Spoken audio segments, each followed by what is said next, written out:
International Conference on Islamic Education, or ICONIC 2021, on Wednesday and Thursday, 25th and 26th August 2021, respectively.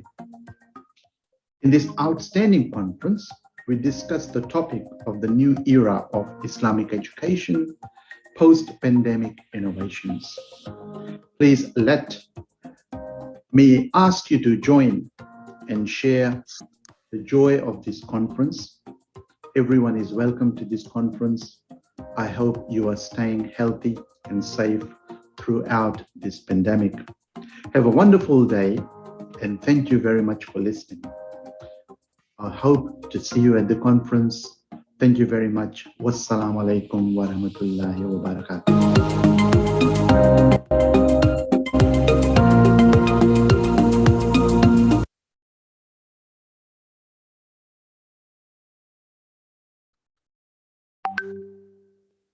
Assalamualaikum warahmatullah. I'm Oki Satyana Dewi. I'm a founder of Maskan Hufal Foundation. In this opportunity, I'd like to invite you to the International Virtual Conference 2021 or ICONIC 2021 on Wednesday and Thursday, the 25th and also 26th of August 2021.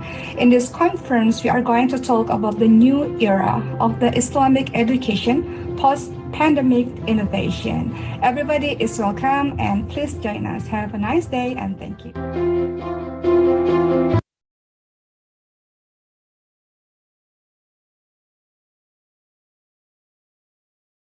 Education at UIN Sunan Gunung Jati, Bandung, Indonesia.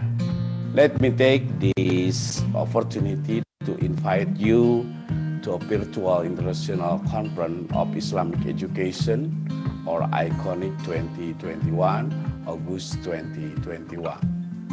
In this extraordinary conference, we bring about the topic, the new era of Islamic education, post-pandemic innovation. Interesting issue related to change, resilience, and adaptation of education to face the pandemic phenomenon. Join us to share the joy and support our conference. Everyone is welcome. I hope you are staying safe and healthy through this pandemic. Have a wonderful day, and thank you. Assalamualaikum warahmatullahi wabarakatuh.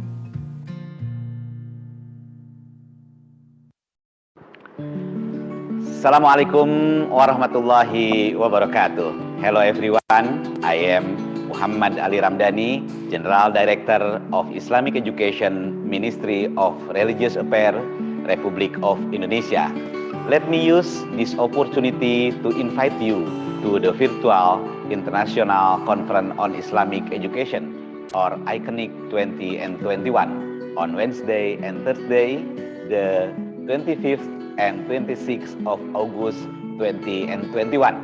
In this outstanding conference, we bring about the topics of the new era of Islamic education post-pandemic innovation. Please join us to share our joy and support our conference. Everyone is welcome. I hope you are staying safe and healthy through this pandemic. Have a wonderful day, and thank you. Wassalamualaikum warahmatullahi wabarakatuh.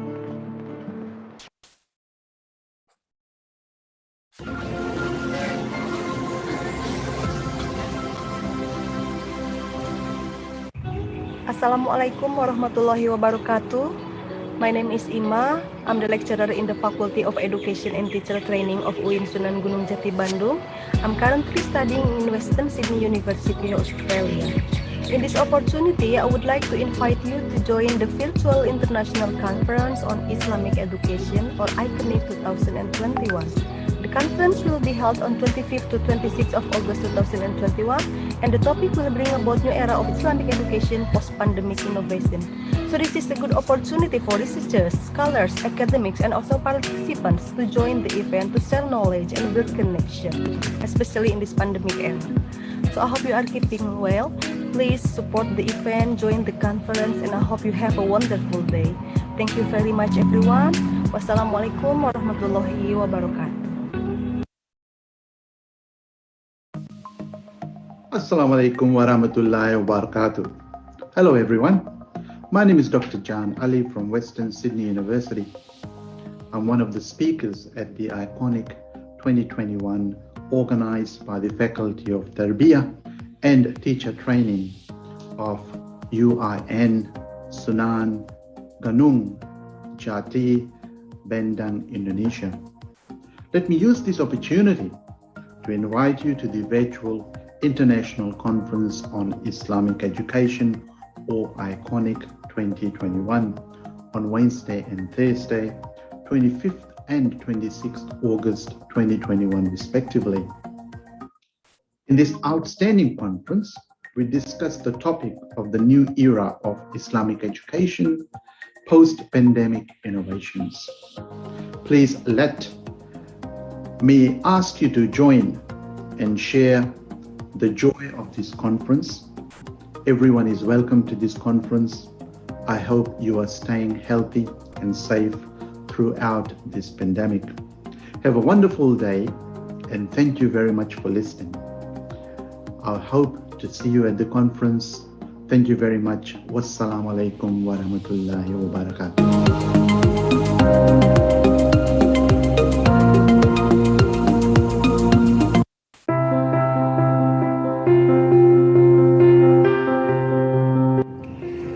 Assalamualaikum warahmatullah. I'm Oki Satyana Dewi. I'm a founder of Maskan Huffal Foundation. In this opportunity, I'd like to invite you to the International Virtual Conference 2021 or ICONIC 2021 on Wednesday and Thursday, the 25th and also 26th of August 2021. In this conference, we are going to talk about the new era of the Islamic education post-pandemic innovation. Everybody is welcome and please join us. Have a nice day and thank you. Assalamualaikum warahmatullahi wabarakatuh. My name is Teddy Priyatna. I'm Professor of Islamic Education at UIN Sunan Gunung Jati, Bandung, Indonesia. Let me take this opportunity to invite you to a virtual international conference of Islamic education, or ICONIC 2021, August 2021. In this extraordinary conference, we bring about the topic, the new era of Islamic education, post-pandemic innovation. Interesting issue related to change, resilience, and adaptation of education to face the pandemic phenomenon. Join us to share the joy and support our conference. Everyone is welcome. I hope you are staying safe and healthy through this pandemic. Have a wonderful day and thank you. Assalamualaikum warahmatullahi wabarakatuh.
Assalamualaikum warahmatullahi wabarakatuh.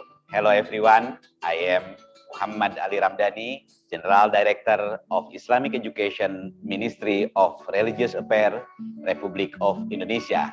Let me use this opportunity to invite you to the virtual International Conference on Islamic Education, or ICONIC 20 and 21, on Wednesday and Thursday, the 25th and 26th of August 20 and 21. In this outstanding conference, we bring about the topics of the new era of Islamic education post-pandemic innovation. Please join us to share our joy and support our conference. Everyone is welcome. I hope you are staying safe and healthy through this pandemic. Have a wonderful day and thank you. Wassalamualaikum warahmatullahi wabarakatuh.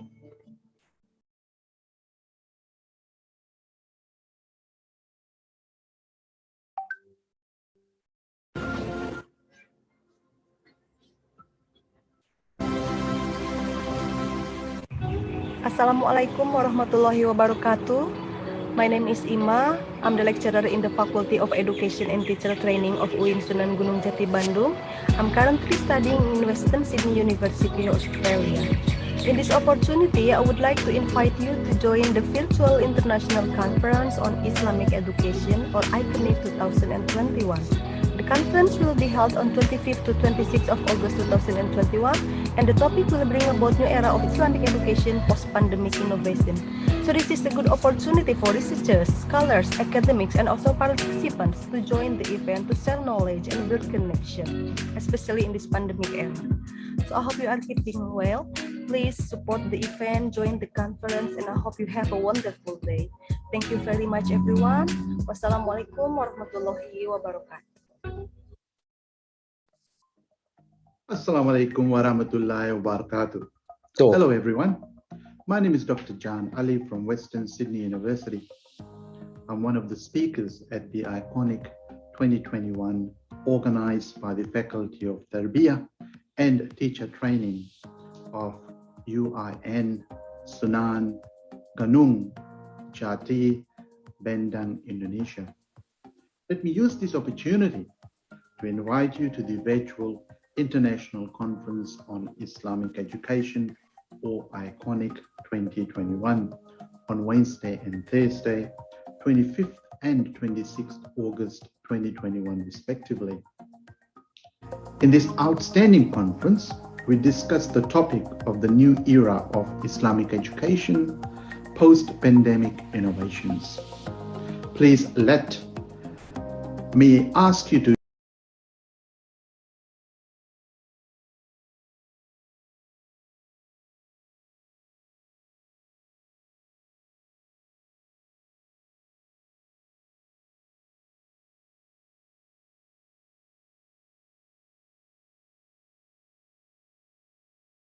Thank you very much. Wassalamualaikum warahmatullahi wabarakatuh.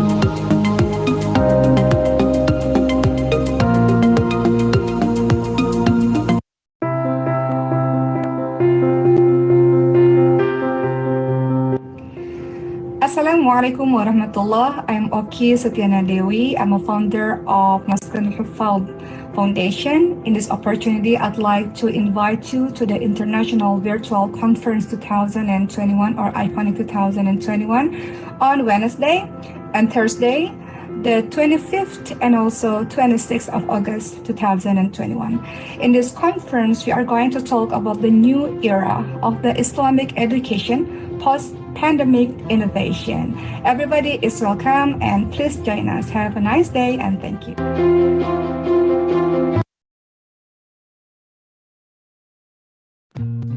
Assalamualaikum warahmatullahi wabarakatuh. My name is Teddy Priyatna. I'm Professor of Islamic Education at UIN Sunan Gunung Jati Bandung, Indonesia. Let me take this opportunity to invite you to a virtual International Conference of Islamic Education, or ICONIC 2021, August 2021. In this extraordinary conference, we bring about the topic, the new era of Islamic education, post-pandemic innovation. Interesting issue related to change, resilience, and adaptation of education to face the pandemic phenomenon. Join us to share the joy and support our conference. Everyone is welcome. I hope you are staying safe and healthy through this pandemic. Have a wonderful day and thank you. Assalamualaikum warahmatullahi wabarakatuh.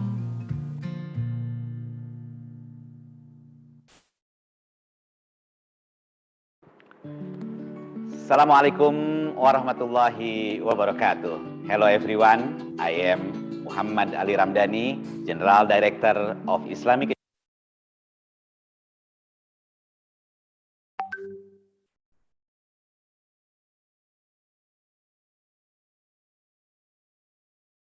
Where national future leaders are nurtured, promoting values of knowledge-based religious revelation, framed with noble character as the university vision. The State Islamic University Sunan Gunung Jati Bandung, UIN Sunan Gunung Jati Bandung for short, is a place where civilized, competitive, and excellent intellectuals are given wide room to grow. Located at Eastern Bandung, established since 1968, State Islamic University Sunan Gunung Jati Bandung has gained some national and international reputation. The university with grade A institutional accreditation.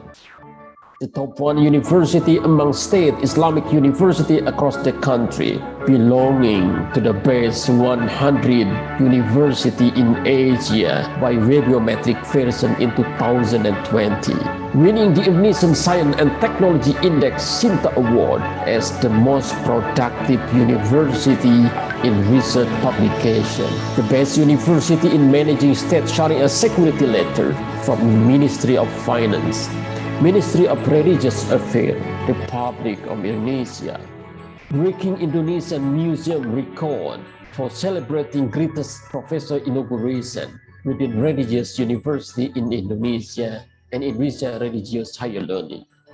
The first university with the biggest number of intellectual property rights in the country.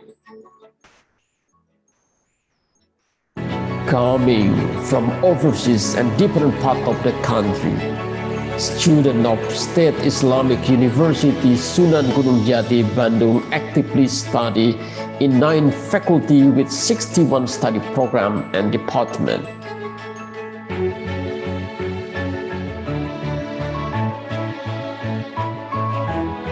Faculty of Usuluddin Theology, Faculty of Tarbiyah and Education, Faculty of Adab and Humanity,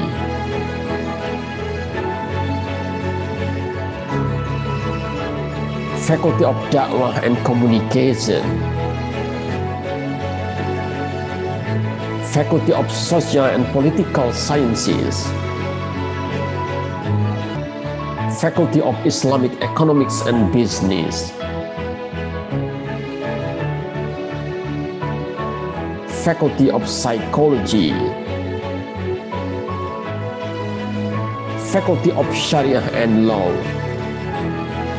Faculty of Science and Technology, a program for magister and doctoral students.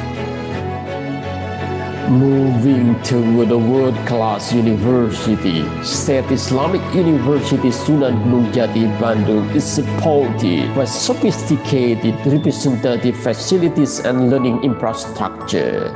Student Islamic Boarding School, Ma'had Al-Jami'ah, Language Development Center, House of Religious Moderation, Grade A University Library Accreditation by the National Library, where a smart library system is operating. Living lessons are written in millions ways and meaning. Developing student interest and talent are created at several unit activities. Sport club, Art units, Multi Arts Club, Spiritual Circle, Discussion Group, a unit for specific needs.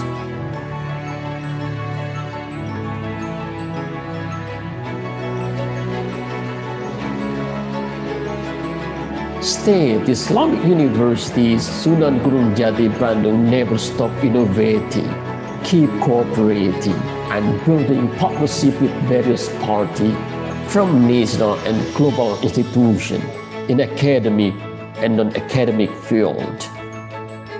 Developing civilized society, making real contributions through social and religious programs, and guiding people's life and humanity as sustainable community service provided by State Islamic University Sunan Gunung Jati Bandung. Here we are, boys and girls, who we persistently contribute to the country. Here we are, excellent Islamic generation, who will safeguard the future of Indonesia.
Assalamualaikum warahmatullahi wabarakatuh.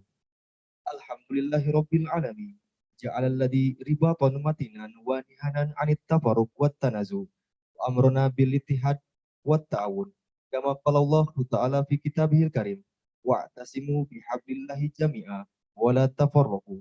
Wa qala aidan wa ta'awanu 'alal birri wat taqwa wa la ta'awanu 'alal itsmi wal udwan.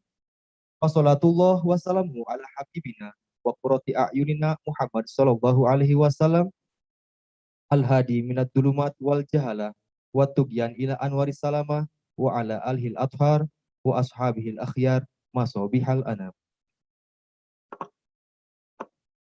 Good morning, ladies and gentlemen.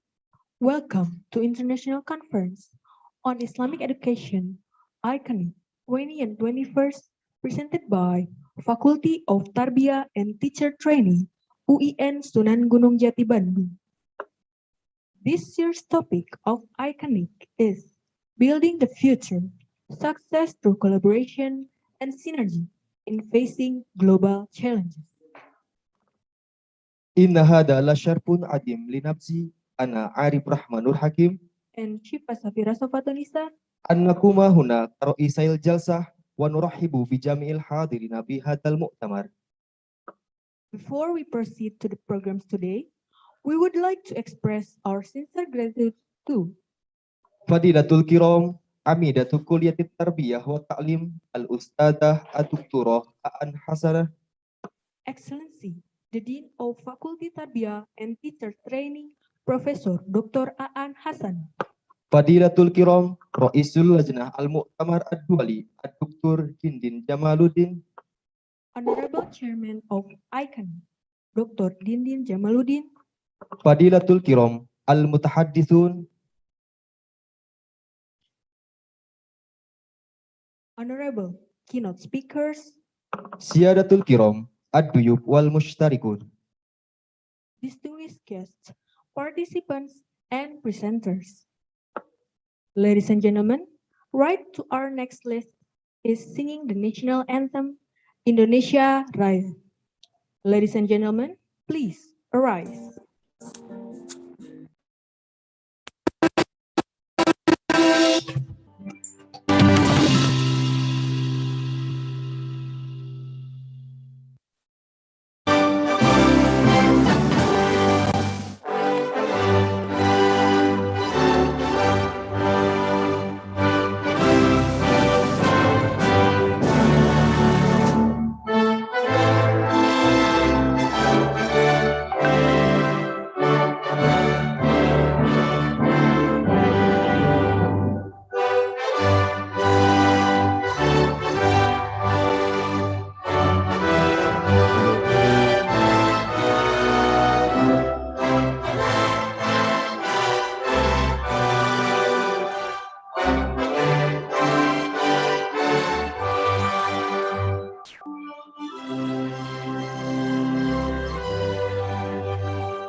Alal hadirin min fadlikum lil julus.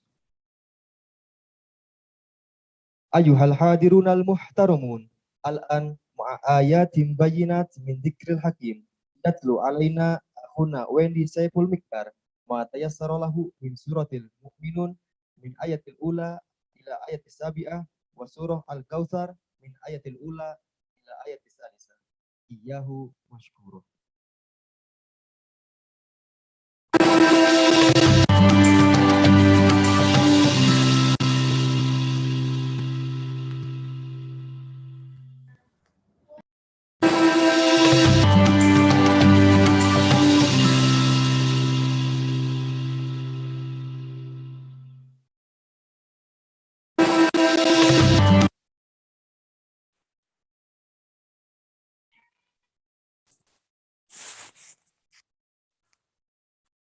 Assalamualaikum warahmatullahi wabarakatuh.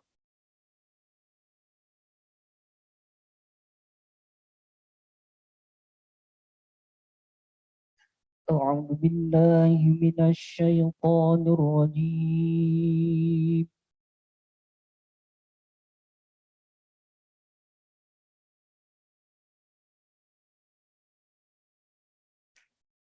Bismillahirrahmanirrahim.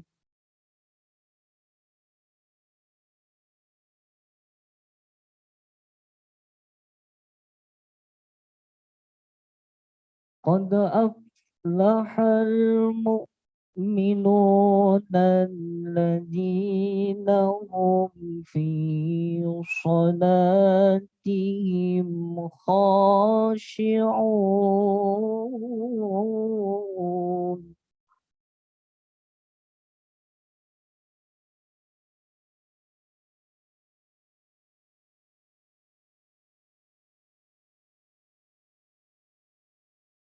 والذين هم عن اللغو معرضون والذين هم للزكاة فاعلون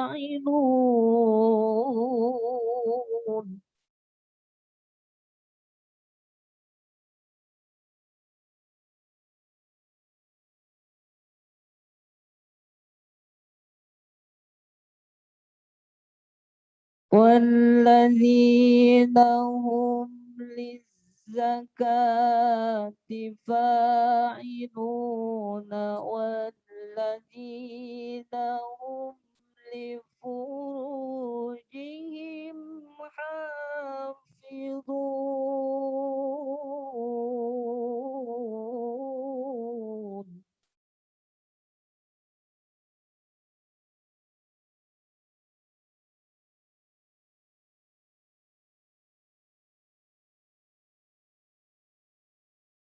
إلا على أزواجهم أو ما ملكت أيمانهم فإنهم غير ملومين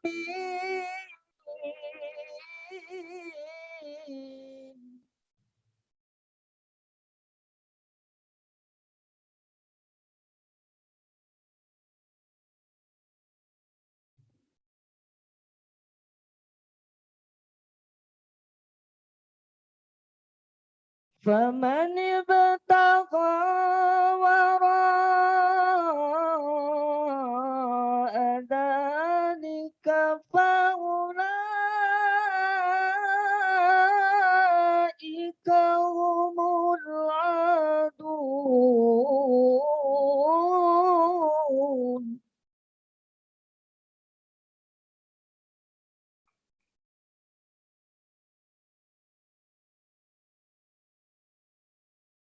بسم الله الرحمن الرحيم إنا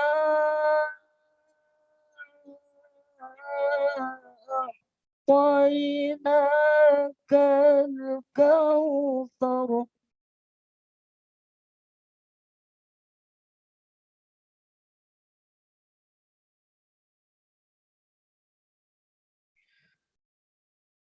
بسم الله الرحمن الرحيم إنا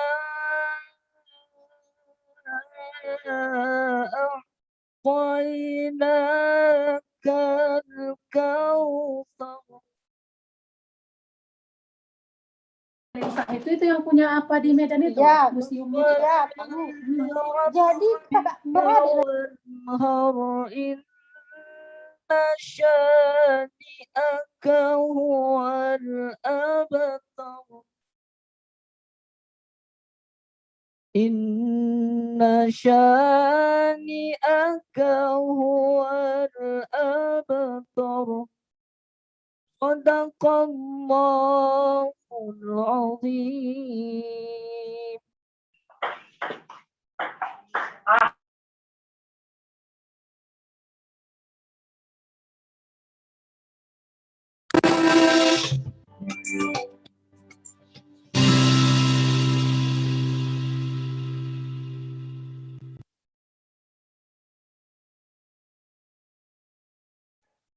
Sadaqallahul Adim wa sadaqa ala rasulin nabiyil karim wa nahnu ala dhalika minasyahidin wa syakirin. Amin ya rabbal alamin. Excellencies, or distinguished guests, ladies and gentlemen, right to our next is peace. Without further ado, we would like to invite Dr. Dindin Jamaluddin, the chairman of Iconic 20 and 21st, to deliver the committee report. To Dr. Dindin Jamaluddin, the screen is yours.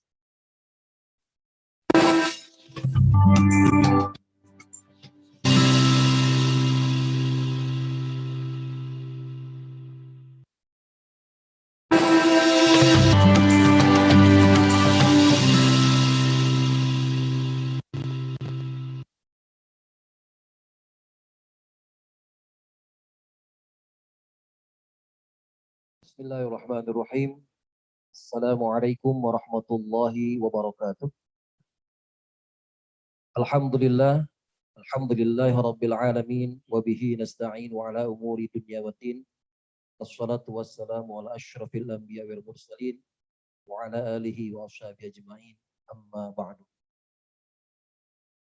The Honorable Director of Director General of Islamic Education, Minister of Religious Affairs, the Honorable Rector and Deputies of State Islamic University Sunan Gunung Jati Bandung, the Honorable Dean and Deputies of Tarbiyah and Teacher Training Faculty, all the respectable speakers, presenters, participants, and committee members of Iconic 2021. Alhamdulillah, in this pandemic situation, the Faculty of Tarbiyah and Teacher Training is presenting two virtual international conference, with the International Conference on Islamic Education, or Iconic 2021, being the first. We have invited speakers coming from different countries all over the globe, namely Professor Teddy Priyatna from Indonesia, Dr. Jan Ali from Australia, Associate Professor Carl G.S. Starkens from Netherlands, Dr. Peter Admiran from Ireland, Dr. Hisham from Egypt, and Poppy Rufaidah, PhD from United States of America. In addition to Indonesia, there are 95 parallel presenters from across the country are also involved in this conference. Ladies and gentlemen, all of them are experts and practitioners in the field of Islamic studies, Islamic education, and also education in general. Deans and the deputies of Tarbiyah and Teacher Training Faculty, in this era of information and communication technology, Islamic education must be able to answer the challenges of our changing world. In fact, Islamic education must be always contextual. In any condition, it is said to be the primary guide for humans to become the learners of the life and the afterlife. The pandemic makes virtual learning a necessity because education is to keep going on. Recent studies have, however, that the virtual learning hasn't yet achieved what is reached by the conventional offline learning. Consequently, a new perspective, specifically on the post-pandemic innovation of Islamic education, is need to be put. For doing so, technological competency is a must. Most importantly, redefinition of static and making innovation needs to be contextualized. Hopefully, this conference attended by scholars and academicians is expected to contribute to this positioning.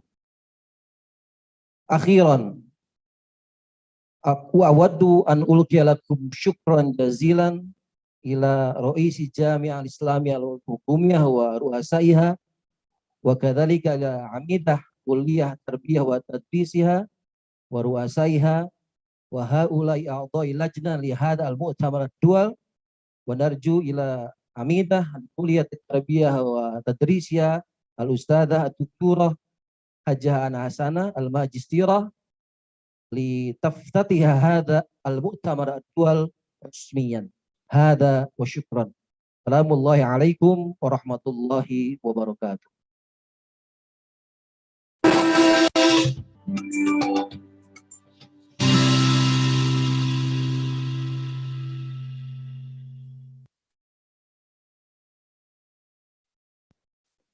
Syukron ala Roisil Lajnah Ad-Doktorah Din Jamaluddin ala Dikot Alko Takriro. Wal kalimatut taliyah min amidati kuliyatit tarbiyah wa ta'lim al-ustadzah ad-doktorah Aan Hasanah ma'a ibtitahi barnamijinal yaum rosmiyan al-waktu iyaha mufaddolah.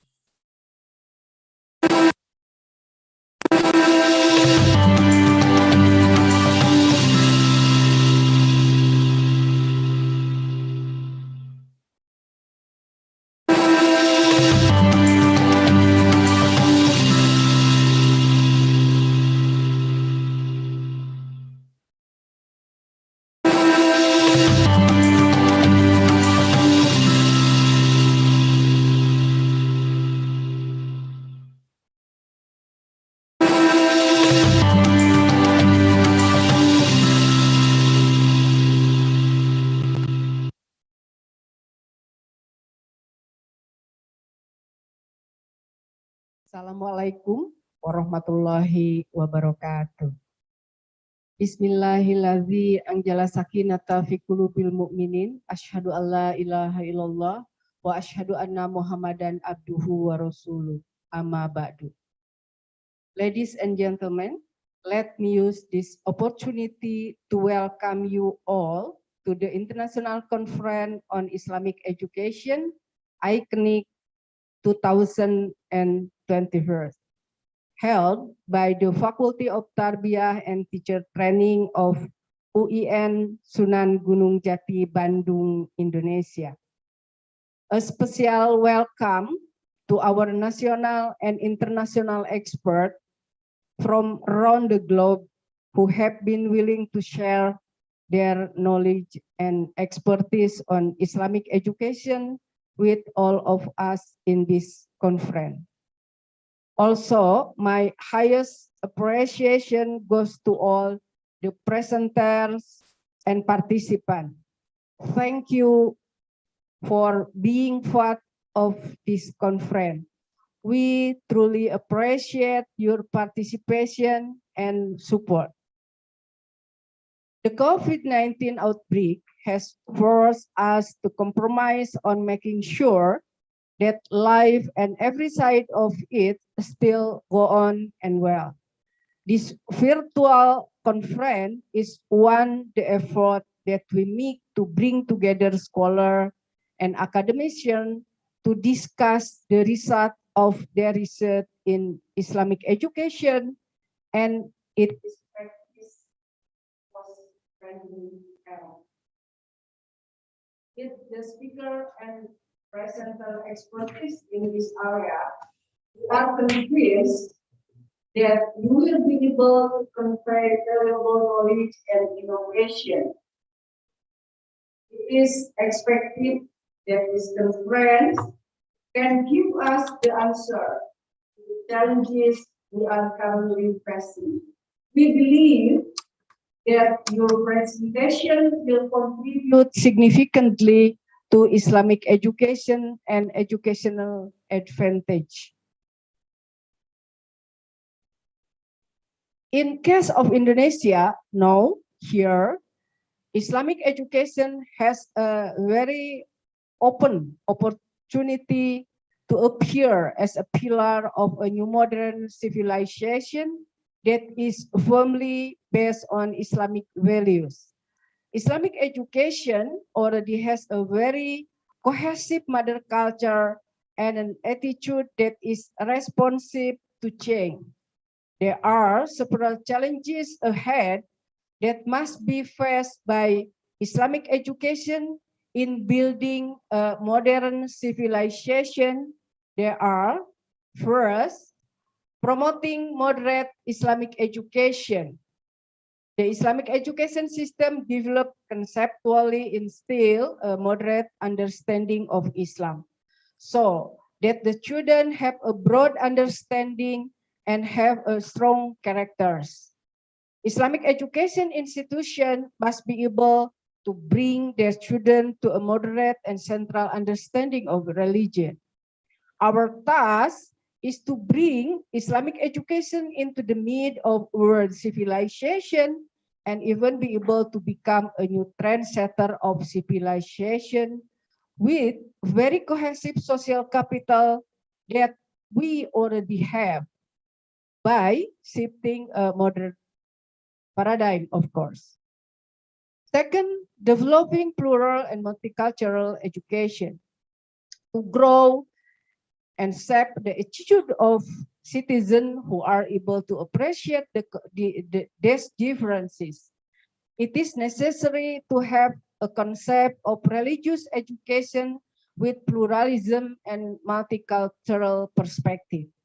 In the context of pluralistic Indonesian society, understanding the reality of pluralism seems to be a necessity that cannot be ignored anymore. This is because the use of a single paradigm in solving various social problems that we have often arisen in recent years is no longer effective. Third, creating democratic education. Democracy education need to be developed as an effort to create a more democratic society. As stated by Cohen 2002 and Christopher 1989, democracy education, we respect individual rights, including freedom and freedom of thought and freedom from fear. This effort is urgent to create national cohesiveness and the commitment of its citizens to build a democratic, unitary citizen. Fourth, developing modernization of Islamic education system.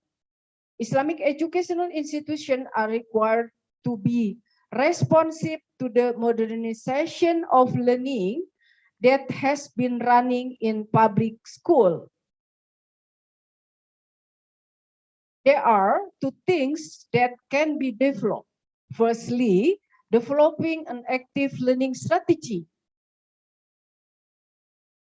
that is student-centered develop, learning how to learn, develop a spirit of learning, know and be able learn productive ways, and develop confidence and optimism and be able to solve problems. Besides, developing a sensitive attitude to change through various appropriate learning strategies according to the child's social condition.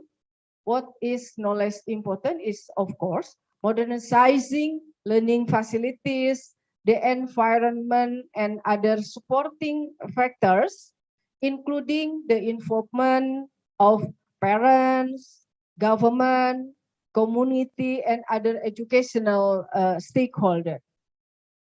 Therefore, efforts are needed to reorient the education. So, the biggest challenge for Islamic education in Indonesia is to develop education that can produce human resources with global qualification, competencies, and of course, strong characters. One more thank you for all of you joining with our conference. Thank you. Akhirul kalam. Assalamualaikum warahmatullahi wabarakatuh.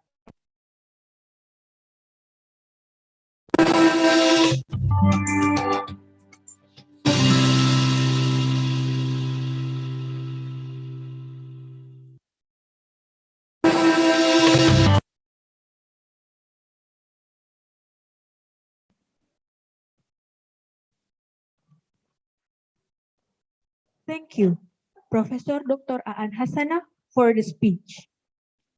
Ladies and gentlemen, we have presented to you the agenda of opening ceremony of Iconic 20 and 21st. Next on our agenda is the first plenary session. The first plenary session will be guided by Mrs. Dahlia Indra Nurwanti as the moderator.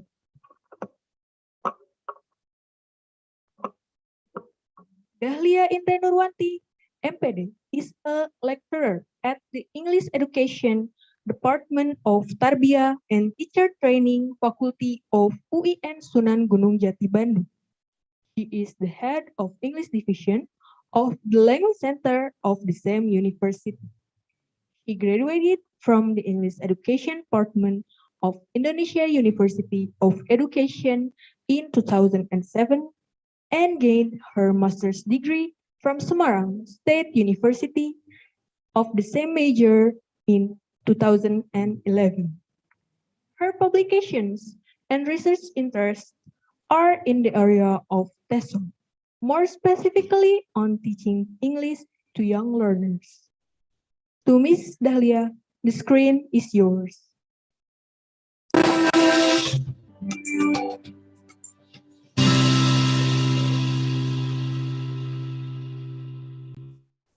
Assalamualaikum warahmatullahi wabarakatuh. Good morning, ladies and gentlemen, and good evening for Professor Poppy Rufaida, who is currently in USA. I'm Dahlia Indranurwanti. I will be the moderator for this first parallel session.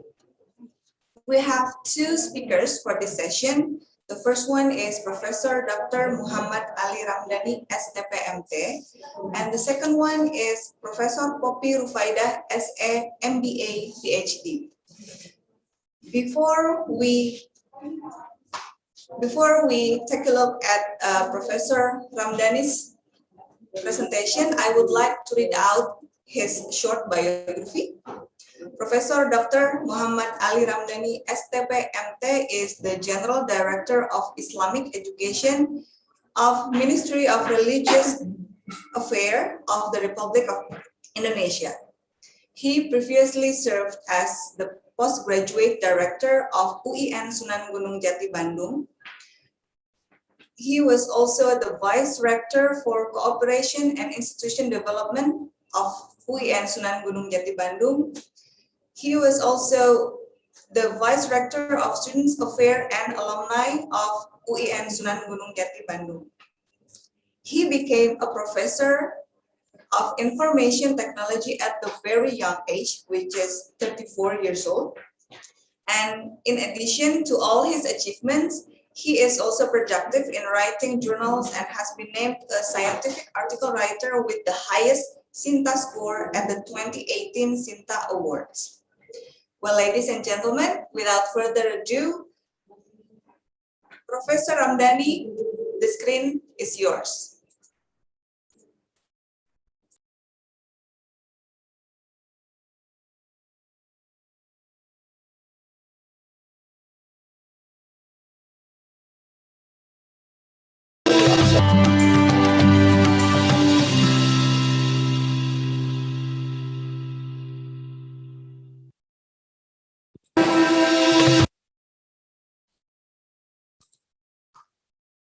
Assalamualaikum warahmatullahi wabarakatuh.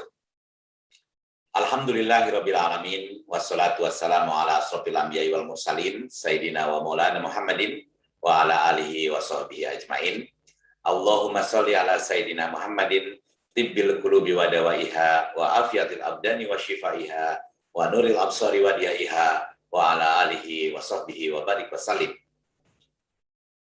The Honorable Rector of UIN Sunan Gunung Jati Bandung, Professor Mahmud, the Honorable Vice Rector of General Administration, Planning and Finance of UIN Sunan Gunung Jati Bandung, Professor Teddy Priyatna, the Honorable Ulama and Lecturer from Al-Azhar University Egypt, Sheikh Dr. Isam Kamil Hamid Musa Ash-Shafi'i Al-Azhari, the Honorable Dean of the Faculty of Tarbiyah and Teacher Training, Professor An Hasanah, the Honorable Chair of Steering Committee, Iconic 20 and 21, Dr. Dindin Jamaluddin, the Honorable Chair of Organizing Committee, Ferli Septi Irwansyah, the Honorable all of invited speaker of International Conference on Islamic Education, Iconic 20 and 21, and to all the happy committee and participants. The COVID-19 pandemic, which is intimidating the world, has triggered a lot of change and made us take a look at the important influence of technology in the industrial education sector. No matter what happened today, we have to adapt to 4.0 education system. A short time before the COVID-19 coming, technology was applied to support teaching and learning process, but not as much as today. We are now required to apply long-distance learning, which look to be more interesting with a variety of creative content, like videos, animation, podcasts, and many more. Learning is not longer conventional. There emerged many innovations, such as project-based learning, online learning, blended learning, integrated curriculum, and so on. Indeed, this condition attracted the concern of the Islamic education stakeholder in Indonesia. To deal with it, We have to create innovation and strong learning model approach in using technology and developing our potentials. In our today world, the Education 4.0 as a new trend for future education will carry the concept of learner as connector, creator, and constructivist that involves the big role of technology. Here, I would like to tell you a research finding that philosophically show the similarity between the orientation of Education 4.0 and the concept of cradle to grave learning in Islamic education. The concept gives emphasis on the creation of long life learner and teacher. In consequence, we need to make fundamental action by adapting Education 4.0 to Islamic education. Otherwise, our young Muslim generation will be possibly left behind in education. So, what to do now? I believe that the data source of our educator and students' potential must be based on a good digital literacy. This kind of literacy never comes without the support of various digital service and well-prepared physical and non-physical infrastructure. In the post-COVID-19 pandemic, I think Islamic education in Indonesia need to make a transformation into Education 4.0, which is based on digital literacy. Moreover, we have to maintain and develop the breakthrough and innovation we ever made in digital learner for better Islamic education in the future time. Of course, we will meet challenges from within and outside regarding the change in Islamic education that adapted to Education 4.0. However, I believe if we, community, academics, stakeholders, and policymakers work together, our dream to create 4.0 based Islamic education will come true. In this conference, beside the method and models of education, again, I would like to quote another study from Satria 2021 regarding the characteristic of human factor as subject of education. Here, I note some important points. The first, strengthening the mindset. Mindset plays an important role to build innovation. Our future will depend on how we think about it, good or bad. In other words, we need to understand the growth mindset that believe in change. Let me say that IQ can change, talent can change, habit can change, and all can change. Those people who have a growth mindset are those who can make change from within because they believe that all change really on their will. They will keep more optimistic and feel more confidence than those who have a fixed mindset. Second, having orientation for future practice. So far, many people think about the best practice. Believe me, if we keep focusing on the best practice, we will be everlasting follower. On the contrary, if we orient our life to the future practices, we will become a leader. I mean, someday we will to be the trendsetter and change makers. In future practice, we mean creativity and imagination. Third, having new soft skill and competency. We truly believe that Islamic education institution is a good home for students to build their hard skill and soft skill. The strength of one competence in his basic to improve his future practice orientation and encourage his mindset change. The ideal outcome that we expect from Islamic education institutional are powerful agile learners who are smart, adaptable, and skillful to face the Industrial Revolution 4.0 with following characters. First, having skill in information, media, and technology literacy with full awareness of global knowledge and multicultural literacy. Second, having life and career skill with flexible and quick adaptation and initiative and creative idea.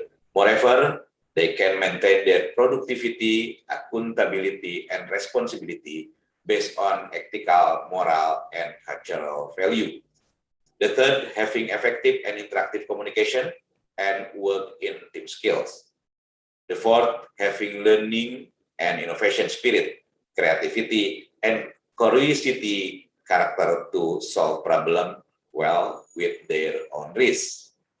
I do believe that this international conference on Islamic education, Iconic 2021, is a good forum to discuss a lot of brilliant idea on Islamic education that can bring us to a bright future by adapting education 4.0 and creating powerful agile learner.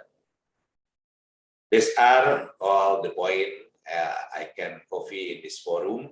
I hope you enjoy this conference that will create monumental and meaningful work for Islamic education, and thank you for your attention.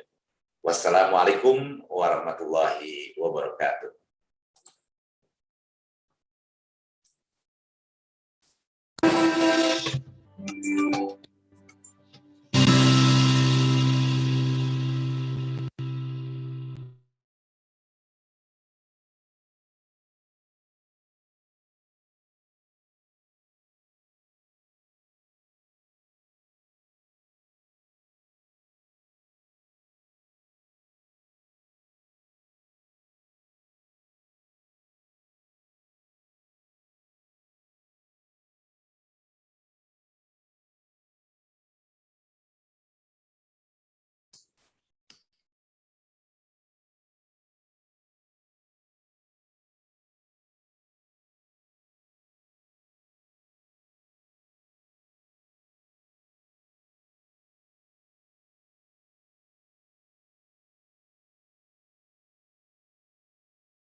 That was a short,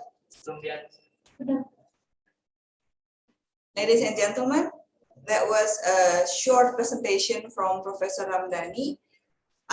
Unfortunately, because of his tight schedule, he cannot conduct any question and answer session. But before we move on to our next speaker, please allow me to make a review on what has been presented by Professor Ramdhani. His talk was about the Islamic education in the pandemic era, and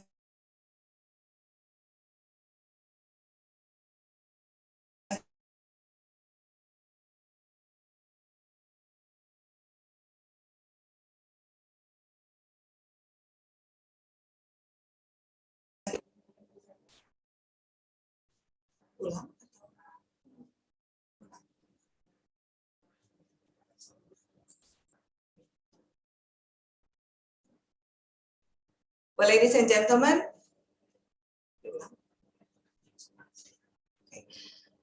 so we have just watched Professor Ramdhani's short presentation. Unfortunately, because of his tight schedule, he couldn't conduct any question and answer session. But before we move on to our next speaker, please allow me to make a short review on what he has been presenting. His talk was about Islamic education in the 4.0 era. In this era, we have to use different types of learning methods. For example, project-based learning, blended learning, and also we have to employ integrated curriculum.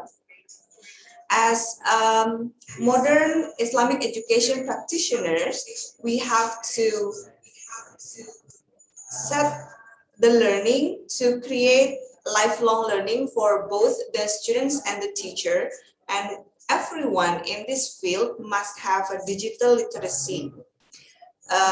Several points that Professor Ramdhani pointed out in his presentation was we have to strengthen our mindset. We have to have a growth mindset instead of fixed mindset. and we have to have orientation on future practice. That was a short review on what has been discussed by Professor Ramdhani. Well, ladies and gentlemen, let's move on to the next speaker, Professor Poppy Rufaidah. Professor Rufaidah, I think we already have her here with us right now. Professor Rufaidah, are you with me? Yeah, I'm already here. Thank you. Thank you very much for joining us this morning or evening, Washington time. I know it's quite late there in the USA, but you have agreed to be with us today, so we were so happy about that. But before we start your talk, after this, I'm going to read your short biography, but our Ibu Dekan would like to say hello to you. Please, Ibu.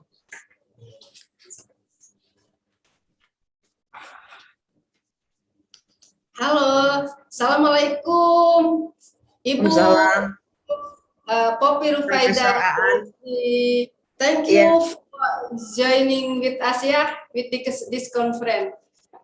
Thank you so much also for having me here, everyone. Terima kasih, dan di sana sedang tengah malam ya, sudah malam dan bersedia tetap join ya. Thank you very much, Prof. Poppy. Assalamualaikum. Yeah, thank you so much also, Prof. Aan, the Dean. Congratulations.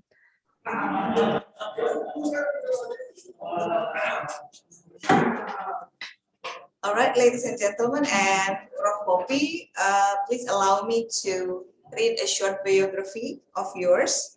Professor Poppy Rufaidah, SA, MBA, PhD, is an educational and cultural attaché of the Embassy of the Republic of Indonesia in Washington, D.C., USA. She is a professor in strategic management and marketing at Pajajaran University. She gained her bachelor degree in economics from Pajajaran University.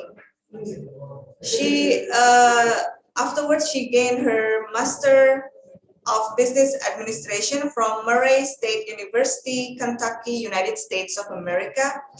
And last but not least, she gained her PhD at the University of New South Wales, Sydney, Australia. It was quite a portfolio probably for me. And she is active in conducting researches and publishing her research in reputable Scopus Index international journals in the fields of creative economy, service innovation, digital marketing, and corporate and business strategy. She is also active in the board of trustees of ISHEF, American Indonesian Education and Cultural Foundation, and also AGBA, or Academy for Global Business Advancement, as the first vice president. She has gained so many awards. In 2018, she received a GBA Distinguished Scholar Award. And then in 2016 and 2018, she also got a GBA Best Paper Award. And she is also the author of the book Strategic Management Book in 2013. Well, Prof. Poppy, without further ado, the screen is yours. Okay.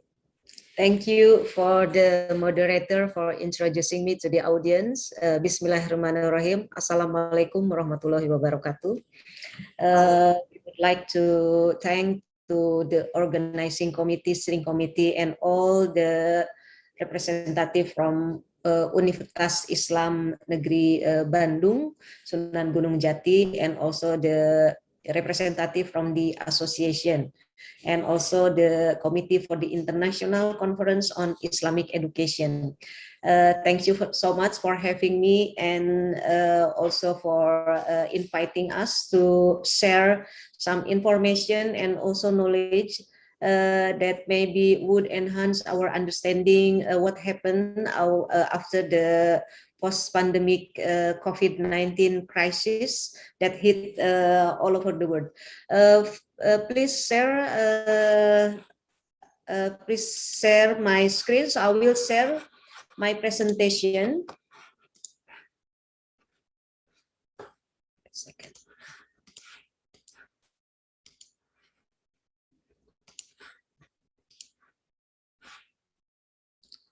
Sudah bisa dilihat? Okay. So I would like to share the latest research and also what happening, and also what happened in the future after the COVID-19 hit most of us. So we would like to update. Since April 27, 2021, President Joe Biden has instructed all Americans to go outside without a mask. And then at that time, everybody are very happy. Then we are really surprised with what happened, and then also it happened in all over the world. There is new variant, Delta variant, and then the CDC, the representative from the government, recommend indoor masks should be used to all the people in the US. Even to all vaccinated people also, reversing the earlier policy that has been instructed by the government of the US. And then we also face the increased number of people who are also hit by the virus, mostly are elderly, and also mostly are people who haven't get the vaccine. And then COVID cases are also rising again in all 50 states across US as Delta variant tightened its grip. And it also happened in most of the country all over the world also. And I heard also Indonesia, more than 100 cities are locked down, in lockdown situation. And then this is the data about people who have received at least one dose of the vaccine. So the US and also the China is the fastest country who prepared to vaccine its people, and then it also influenced the way people behave, how to see the future, and also how they adopt with the situation. And then people fully vaccinated in the US is nearly 170 million, so it is quite promising. And then our government, the government of the US also warned the people due to Delta variant, which caused many people should need to be aware of this situation. And Indonesia also become the headline, become the buzzword in most of the newspaper in the US. And Indonesia is a new COVID-19 epicenter, and then the peak has yet to come. So it is very, it is very a sad story.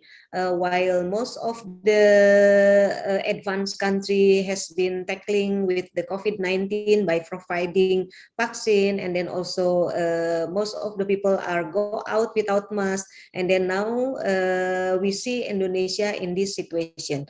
If we see the COVID-19 data, you know, most of the country are facing similar situation at the moment.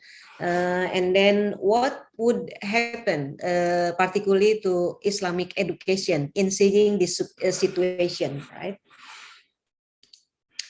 So disruption, so based on the data recently released by McKinsey, this is one of the largest consulting firm, and then this COVID-19 phenomenon does serve as a turning point for structuring and also recreating education, while the reconstruction will depend on the decision the leader makes. So based on the result, most of the industry in the world are disrupted by COVID-19. So based on this data, it shows the disruption, the frequency, and how the ability the country to anticipate of the pandemic, and then based on the nature pandemic or based on man-made pandemic. So for example, this is the meteoroid strike from outer space, or maybe a super volcano, or maybe systematic cyber attack until counterfeit, the fake product produced and then sold in the market. So this is a kind of disruption. And then what kind of disruption that should be anticipated and then accommodate in our higher education system. We also should see, this is the latest survey done by PricewaterhouseCoopers. PricewaterhouseCoopers is one of the big, largest consulting firm in the world. The firm usually done the annual global CEO survey to see what the expectation of the CEO in seeing the future. So in 2020, there are top 3 threats that could be seen and then should be tackling by most of the firm in facing the situation. Firstly is overregulation. So overregulation is one of the problem mostly faced by the institution, such as UIN and maybe higher education in the world, due to the large number of applicants wants to enter the university. Of course, they have to set up the regulation. And the regulation of regulation, not only institution, but also country. Trade conflict, we face trade conflict due to the scarce resources. For example, during COVID-19 in 2020, we faced the situation. It was very difficult to find out the mask. That's why we drive the people to use the man-made mask, in order for us to protect ourselves. And then uncertain economic growth. And then latest survey 2021 top 20 threat is pandemic and other health crisis. So number 1 is the CEO see that pandemic and other health crisis is become major obstacle for us to see the growth of not only in the education sector, but also in other sector. And then cyber threat, and then overregulation. So this is based on the CEO view in seeing the future. And then how we could see this situation in adjusting with the curriculum, and also in preparing our student in seeing the future. So I would like also to share some survey done by Forbes magazine. CEO expectation for growth over the next 12 months based on how the CEO see very strong in industrial product, or strong, modest, weak, or very weak. So most of the CEOs see that they expect their organization or their commercial organization in facing the situation in the next 12 months until by the end of this year. They expect not really a strong expectation, but modest expectation, mostly in industrial product, technology, professional services, healthcare, consumer product and retail, financial services, power utilities, and renewable. So what is mean with this data? It means that we still facing the pandemic COVID-19 become the obstacle. So they have to be careful in seeing this situation. So CEO were divided on this question: will the business effect of the pandemic largely by over the end of 2029? And then what would happen if the health crisis become the major obstacle in facing by most of the firm in the world? So planned changes in level of spending over the next 12 months, most of the company, they spend a huge amount of money in technology modernization. So of course, this also could be adopted by higher education, in Islamic education, who providing the Islamic curriculum to see that technological modernization is one of the main focus of most of the CEO. And then the use of artificial intelligence. Artificial intelligence also is become the buzzwords. And then how we use this technology, how we use this to overcome a problem that we face. Sustainability, and then reskilling and upskilling the workforce, seperti dosen or lecturer also need to be upscaled, to be upgraded in terms of their curriculum, in terms of their technological skill, and etc. And then travel, ability to travel from one state to other state, and then remote work support, and etc. So in January 2021, CEO predicted needing 26% less office space in 2022 compared to 2019. And then it is predicted that 43% less travel in 2021 compared to 2019. But unfortunately in Indonesia, it is very difficult to travel because lockdown situation. This is only the figure, what happened in the US. Maybe if Indonesia could provide better vaccination in order to protect the people, I think it would also see the same situation with what happened in the US. And then the survey also asked the expected driver for business success over the next 12 months. Firstly is innovative product. Of course, in the education sector also, innovation is the major factor needs to be prepared in order to be survive in this situation. Application of technology accelerated to open up the consumer demand, and then increase operational efficiency using hybrid workforce like online or in person, and also there is happen merger and acquisition. The data also shows the transformation or large-scale initiative in the working environment is taken place in mostly in most of the firm.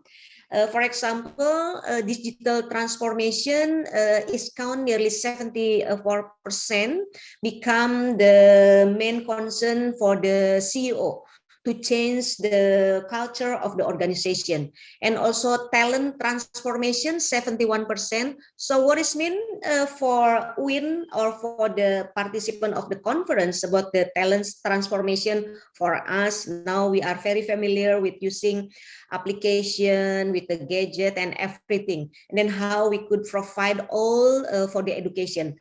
Sustainability focused strategy transformation, and then workplace real estate transformation. Maybe now we need less working space because we spend most of the time at home using hybrid system. And then cultural transformation also, how we could provide the digital ethic, how we teach our students to be able to accommodate the digital system in conducting the delivery of the teaching method, and etc. So this is only the figure, the result of the CEO survey that maybe could be accommodated by education industry. Top key factor in deciding to take a stand on other issue by the CEO. The CEO mentioned that alignment with organization become one of the most important strategy. What it mean? So, for example, the rector of UIN, the dean of such as Professor Aan, we need to align our organization strategy, purpose, and values with the environmental changes based on the results. So pandemic situation, what would we provide for our student? Can we send our student to be graduated and then get the job based on their skill, based on their talent, and etc. And then employee sentiment. Most of the institution in several sector also facing the employee sentiment because of the need to be accommodated, in order they want to be succeed in their career. So there are many issues has been raised by this finding, and then it could provide us many steps how we could accommodate with this situation. So the CEO mentioned the biggest challenge faced by the CEO mentioned managing the organization while managing the expectation from all stakeholders are very important. And then attracting and retaining the qualified workforce also is one of the priority. High skilled technology talent shortage.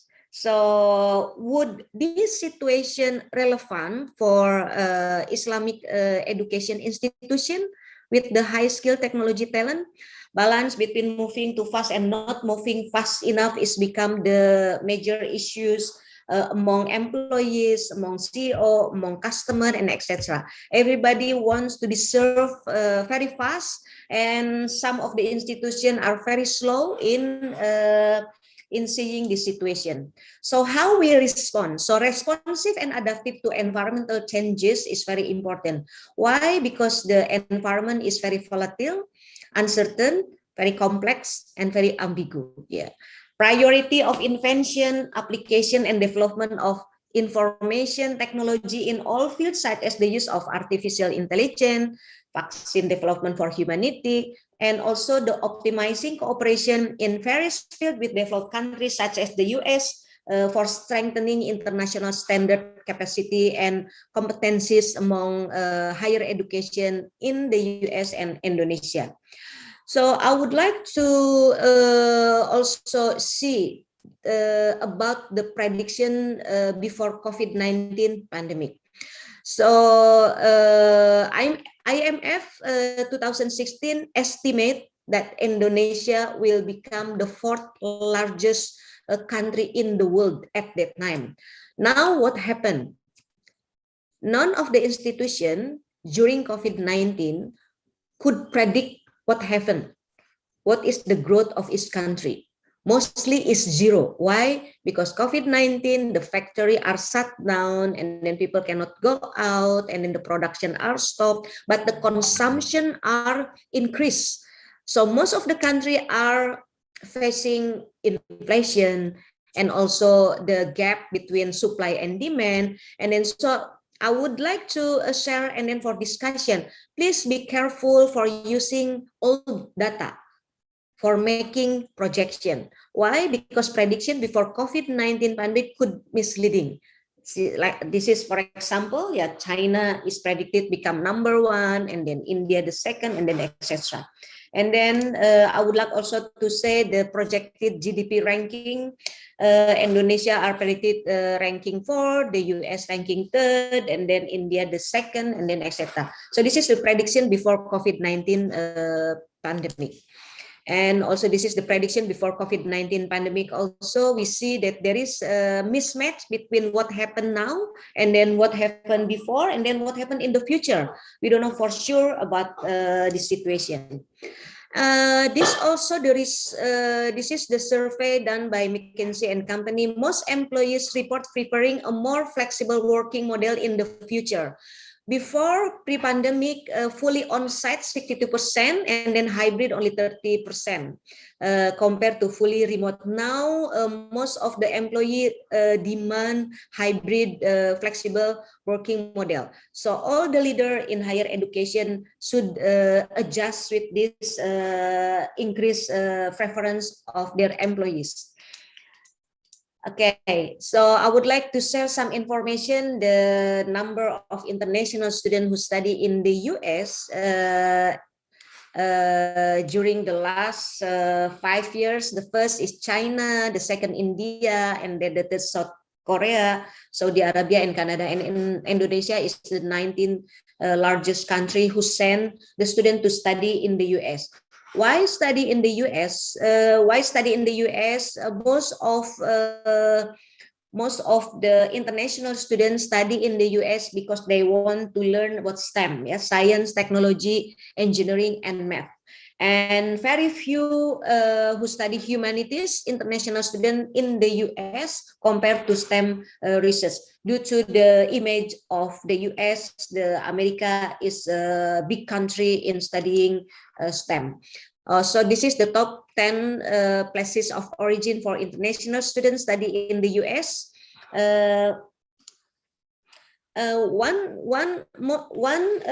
important information also that I would like to share is about the effect of COVID-19.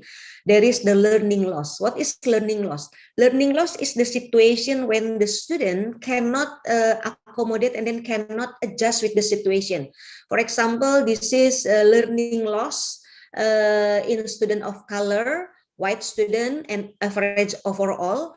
They cannot cope, and then they cannot build the competency in math, in reading, and then in other topic. So the learning loss happen from student from grade 5 until high school, and also learning loss also it happen mostly in college student.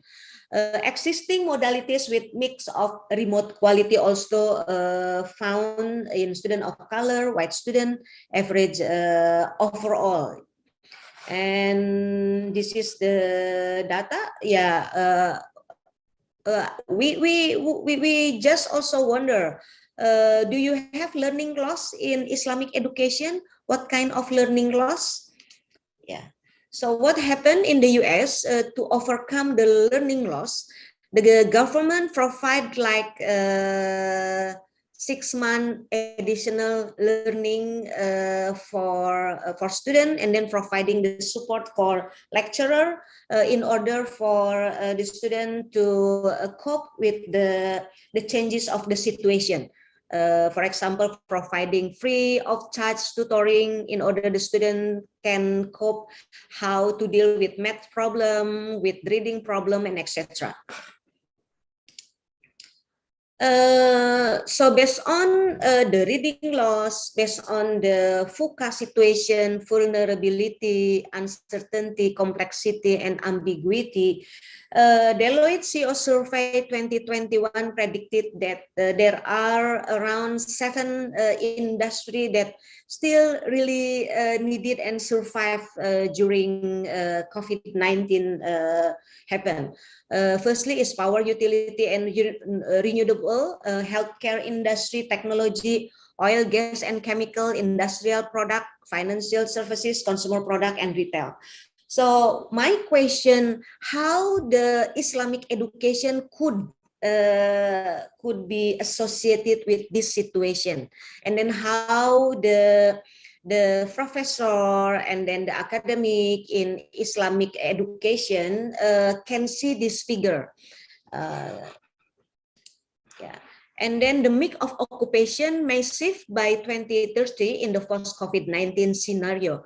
So this is the blue color means that the increased preference to add number of people to study in this area. And then the black color is the decrease. So for example, number 1, the occupational category. Health sector, technology, and care worker in the US are increased. Means that the industry demand this sector. Not only in the US, in Spain, UK, France, Germany, Japan, China, and India. So my question, would UIN, ya, Universitas Islam Bandung, change the curriculum due to the high number of people are needed to be provided in health industry. And then STEM professional, health professional, managers in health industry also are increased and needed by the industry, while customer service and sales are decreased. Why? Because they are not needed, most of the interaction using online. And food services also, agriculture, production and warehousing, and office support. So this is the prediction about what would happen based on the mix of occupation in 2030. So what the relevance agenda need to be worked out by the leader and the CEO.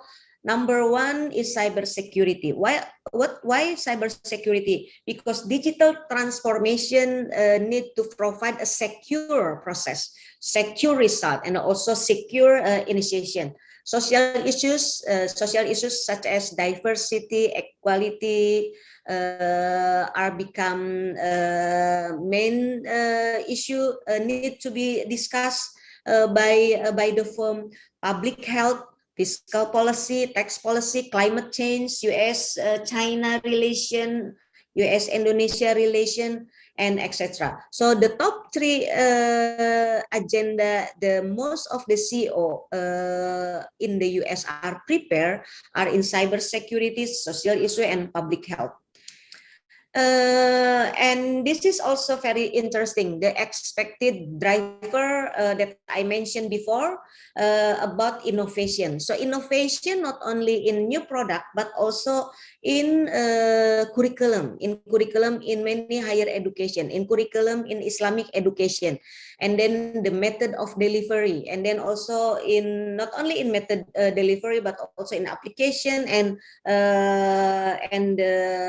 how the institution could build stronger collaboration with countries, with foreign university, and etc. Okay. I think due to time, my last slide, how many jobs available for us to apply for our student? We need to think about this. How could we create more job? And then apakah kita menghantarkan mahasiswa lulus dengan ijazah and pass with the certificate? I think that's all in my presentation, and then we can discuss more in the discussion. Thank you.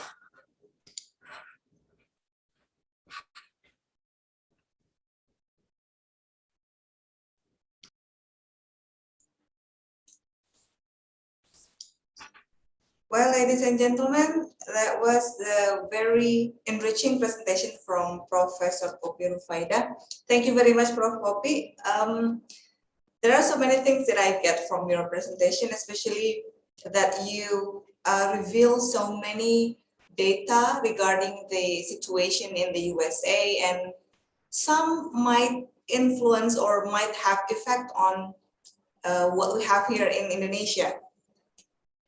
Well, ladies and gentlemen, we're going to move on to the question and answer session. So anyone who would like to ask questions to our speaker, you can just raise your hand, or you can type your questions in the chat box. You can raise your hand. You can use Bahasa Indonesia if you want to in asking the question. There's no problem with it.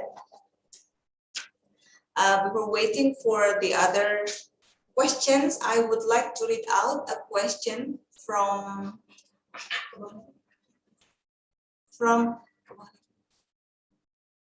Pak Munawar Rahmat from UPI. The COVID-19 pandemic has had a devastating impact on most sectors. Efforts to overcome poverty and vulnerability to poor so far in Indonesia by providing direct assistance, suitable for the short term, but maybe not right for the medium and the long term. Okay. Meanwhile, there is no significant impact for universities because online learning is already familiar to lecturers and students. As for the primary and secondary education, it may be problematic. Okay, so we are talking about the gap of the facilities, digital facilities, digital literacies among our students from different level of education. So what is a more appropriate strategy for that? We are talking in a micro scale of education. And how would you, Prof. Poppy, respond to this situation?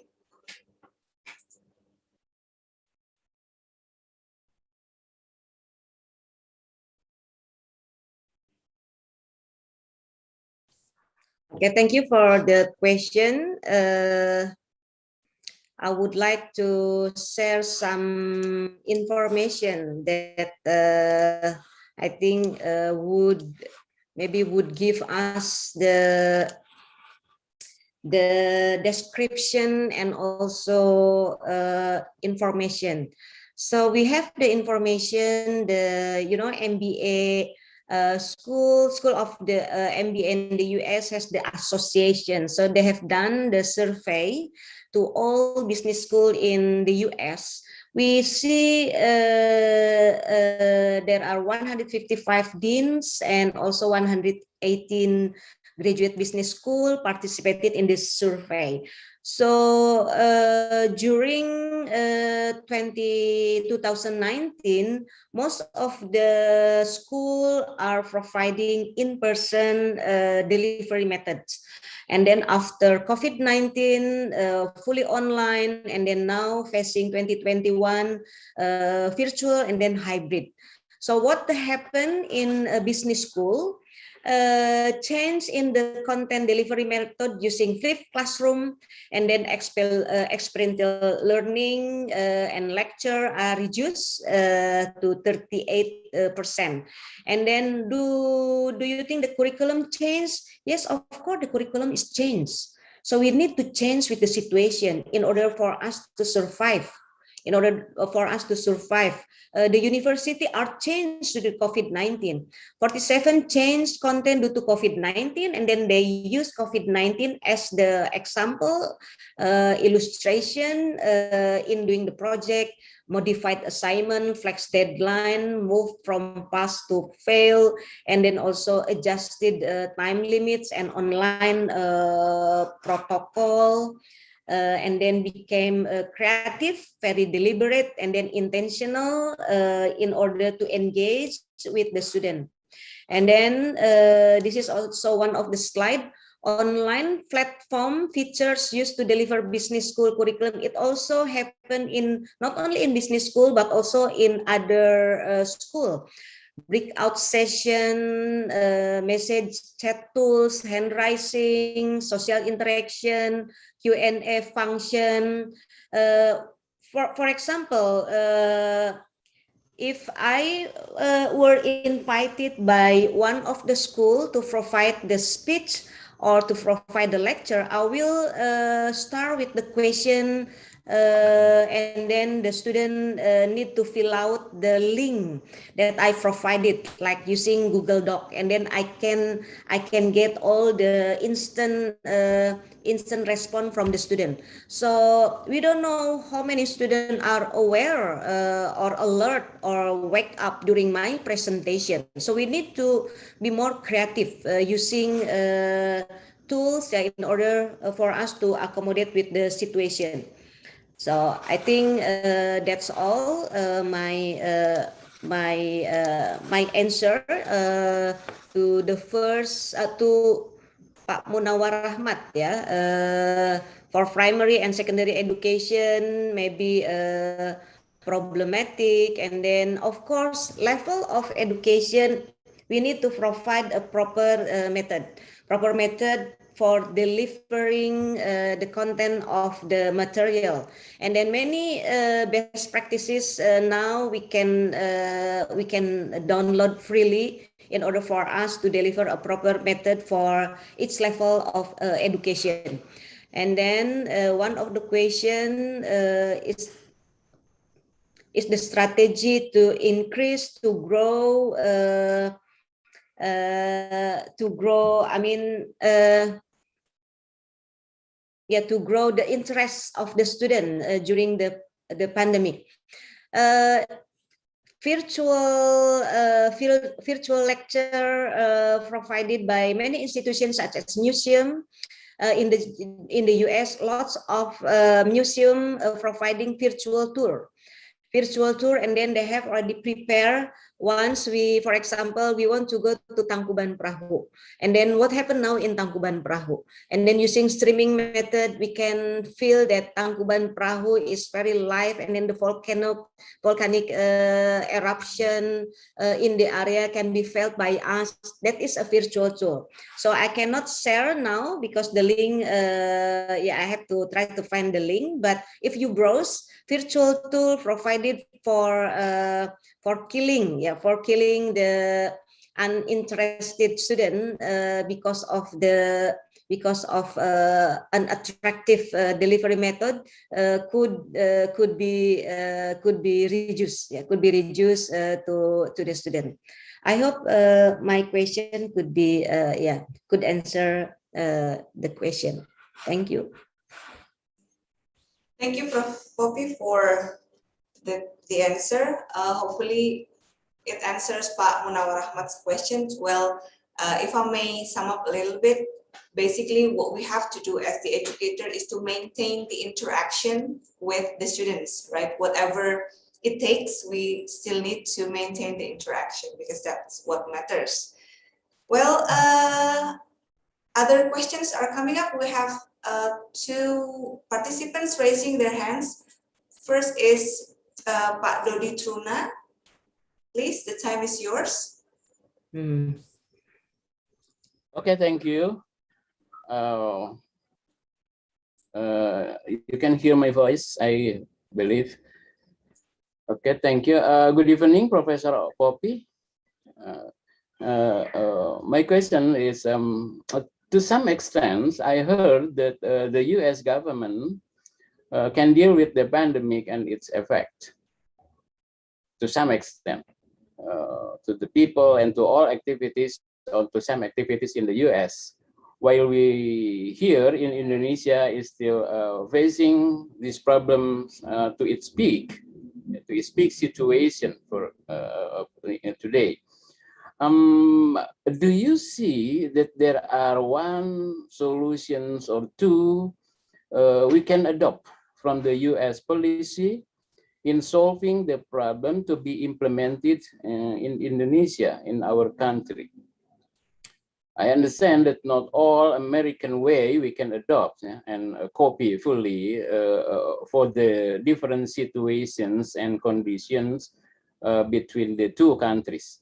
But probably there are one way or two that we can adopt and we can adapt automatically, especially in educational circumstances, in learning activities, because until today we still face a very important problem in learning activities, especially for primary, secondary students. Thank you, Professor Poppy. Yeah, thank you, Mr. Dodi, for the question. I think most of the question would ask about what happened in the US and then how the US could cope with the COVID pandemic. And then yesterday, President Joe Biden has just released that one of the brand of the COVID-19 vaccine has been fully approved by Food and Drug Administration as the only vaccine that can be used for protection from COVID-19. And then we have seen also this country has been shown that in many events, in many occasions, we are not using masks anymore. But in indoor situation, we have still to use masks as the vaccine, COVID vaccine that has been used by health industry are nearly 95% the efficacy rate. And then this is one of the best example how we could provide a proper and a best measurement for protecting the health of the people. Based on the result of the survey done by PricewaterhouseCoopers that I have been shown in 2021, the CEO still concerned the pandemic and health crisis is #1 problem challenged by us. So it's mean that we need to focus on protecting our people and then how we should avoid from COVID-19. And based on the study this provided by CDC, increased number of death cases of the COVID-19 are faced by elderly and then also to someone who have not get the COVID-19 vaccine. Only 0.001% are happen to someone who has already get the COVID vaccine due to the undisciplined behavior. So we have to follow the protocol. It's very simple. The answer we just have now. We need the proper protection for our health, and then as you know that the coronavirus disease has wrecked us within modern life, and then its impact is very injuring and then will continue in every sector of life, including of course radically changing education structure. Currently higher education, particularly in Islamic education, are in crisis. And then need direction from education leader and stakeholder in how to be survive, and then to increase the awareness of the people about this situation. So COVID-19 phenomenon does serve as a turning point for structuring, recreating education, and then while the reconstruction will depend on how the leader to make a decision. Maybe from this industry, the industry from Islamic education could provide some kind of step-by-step process, particularly in supporting the situation. Maybe that's all, Pak Dodi, the answer. Thank you, Prof. Poppy, for the answer. Does that answer your question, Pak Dodi? Okay. We have another one raising their hands. Pak Iwan Sanusi, the time is yours.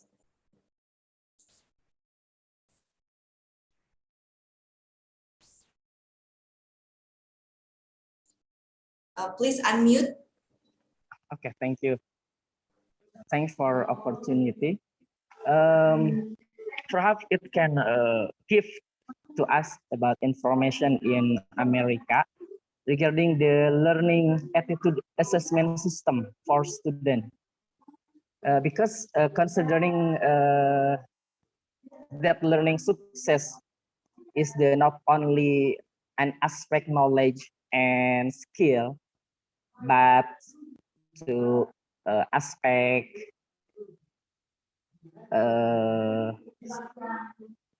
aspek attitude ya, or karakter or sikap gitu ya. During the pandemic or online learning in America. Thank you. So the question is about the behavior. I think the behavior, how to tackle with the COVID-19 crisis. So I learned in the US the awareness that we have to protect people. We have to protect also not only us but also other people by making sure that we have to wear masks and then avoiding the crowd of large gathering. And then if we feel that we are unhealthy or would affect other people with this situation, so we have to just stay at home. So this behavior has been educated among teachers, and also parents and also peer to all the people in the US. Then that's why in the US there is no karantina at the moment. While in Indonesia, once you are traveling, you have to have self quarantine. After you travel from overseas, you have to be quarantined for 8 days. While in the US, there is no requirement for anyone who has been travel overseas. If you think that you are healthy, and then if you think that you can protect other people, you can just go out. But if you think that your situation could harm our people, and then you just stay at home. Because that is very important for us. We have some kind of awareness of the situation. So this is a matter of how we educate the people to be understood about what we need to do, and then what we don't have to do. So this is also about part of the policy. The policy provided by the government in making the people are aware about the situation. Mudah-mudahan bisa menjawab ya. Yes, Pak Iwan Sanusi also asked about the learning attitudes assessment system for the students in the USA. Probably there is any specific assessment system for the learning, the online learning, because sometimes it can be difficult to assess the students' attitude in the online learning. Is that your question, Pak? Okay. Assessment learning for elementary. Probably for primary and secondary level. Yeah, yes, right. Assessment in learning, school, maybe. Learning attitude assessment. So in the US, US Department of Education, they have the evaluation and assessment system. And then also there is the grading system similar to what we have here in Indonesia, and assessment for usually the assessment particularly you mentioned about the behavior in online, in online system. For example, so I have witnessed the practice of how the teacher conducting online teaching, and then how they behave, high discipline the student in order for the student to familiar with the Zoom system or other brand like Microsoft or Webex and etc. And then I witnessed that all the primary student, elementary student, they really like to chat among other students by using chat in the chat room like this. Yeah, they send the message to other friend, and then they try to on and off the microphone, and then the teacher tries several times to discipline the student not to chat in the chat room, and then not to turn on and off, or sitting in the not moving all the time, several times, and then the teacher will provide the checklist. How the discipline of the student can be evaluated by the lecturer. So there is the system here for assessment during online teaching methods, and also now using hybrid system, in person and also online. Very interesting, the assessment, particularly the behavior of the primary student and also a secondary student. I cannot elaborate here, in this conference. It needs more time, to explain. And then lots of best practices for measuring the attitude, the behavior of primary student during the online delivery methods. Okay. Thank you, Prof. Popi, for the answer. I think it gives us quite the picture of what is done by the educators there about measuring the students' attitude. Thank you, Prof. Hopi and Pak Iwan Sanusi. Because we still have quite plenty of time, I hope Prof. Hopi don't mind to answer more questions. Yeah. We still have about 15 minutes. Yeah, okay. Okay, next question will be from the one who also raised his hand, Pak Taufik Andi Rahman. The time is yours, Pak.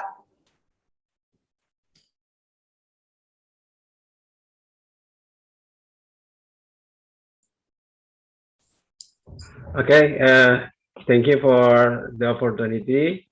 My name is Taufik. I'm a doctoral student in State Islamic University of Sunan Gunung Jati. I have a question to ask. In this presentation, I see that the CEO believe that innovation is #1 aspect to drive business success. Yeah, in especially next 20 months in the future. But we have a problem in Indonesia that Indonesia have lost global innovation index. Yeah, Indonesia have a loss of global innovation index. In other hand, we have know that innovation is we need, but we have a low score. So the question is how to increase it. Especially we see in trend in America, how America, especially education, American education, to increase the innovation for the business. That's my question. Thank you, Prof. Popi. Okay, thank you, Pak Taufik, for the question. So it's basically about how to raise the innovation index of Indonesian people, yeah, especially compared to the Americans. Of course, we are still left behind, but probably Prof. Hopi can give us some tips of how to innovate more, especially for us living in this field of higher education. Yeah. Index are used to measure things. Index use indicators. For example, World Class Ranking University use index. We use the reputable journal published by the lecturer, the ratio of foreign student and also local student, the ratio between foreign lecturer and also local student, and then citation rate and etc. So index also in innovation index also using indicator. So indicator, what kind of indicator in order for Indonesia to increase its level as innovative country based on innovation, global innovation index. So global innovation index use also economic profile and also other indicator. So if we want to increase the innovativeness of the country, we have to follow what indicator provided by the institution who run this the innovation measuring for each country. For example, I think Indonesia is very I think number, let's check. So we can see Indonesia is very far away from other country in terms of the performance of the indicator. Yeah, you can see in the Global Innovation Index 2020, there is the indicator. The indicator needs to be followed by the country. And then who responsible for increasing the innovativeness of Indonesia in order Indonesia to be included or to increase the rating of Indonesia in global innovation index. Of course, it is related with the institution that are measured in this category. For example, World class ranking university are measured based on the performance of the university. Who the university, for example, ITB, Universitas Indonesia, Universitas Pajajaran, and etc. And then each institution are responsible to increase their performance in terms of 5 indicators as world class ranking university. Similarly, with the Global Innovation Index, who are responsible for the product produced, and then what kind of technology used in the industry, and then what kind of material used, and then what kind of decision, and etc. So in order for Indonesia to increase its rating in Global Innovation Index, of course, this is the responsibility of related stakeholder who are responsible in increasing this matter. So please read, it is very easy. I just pop up and then browsing the Global Innovation Index. There is the list of indicator there, and then who are responsible for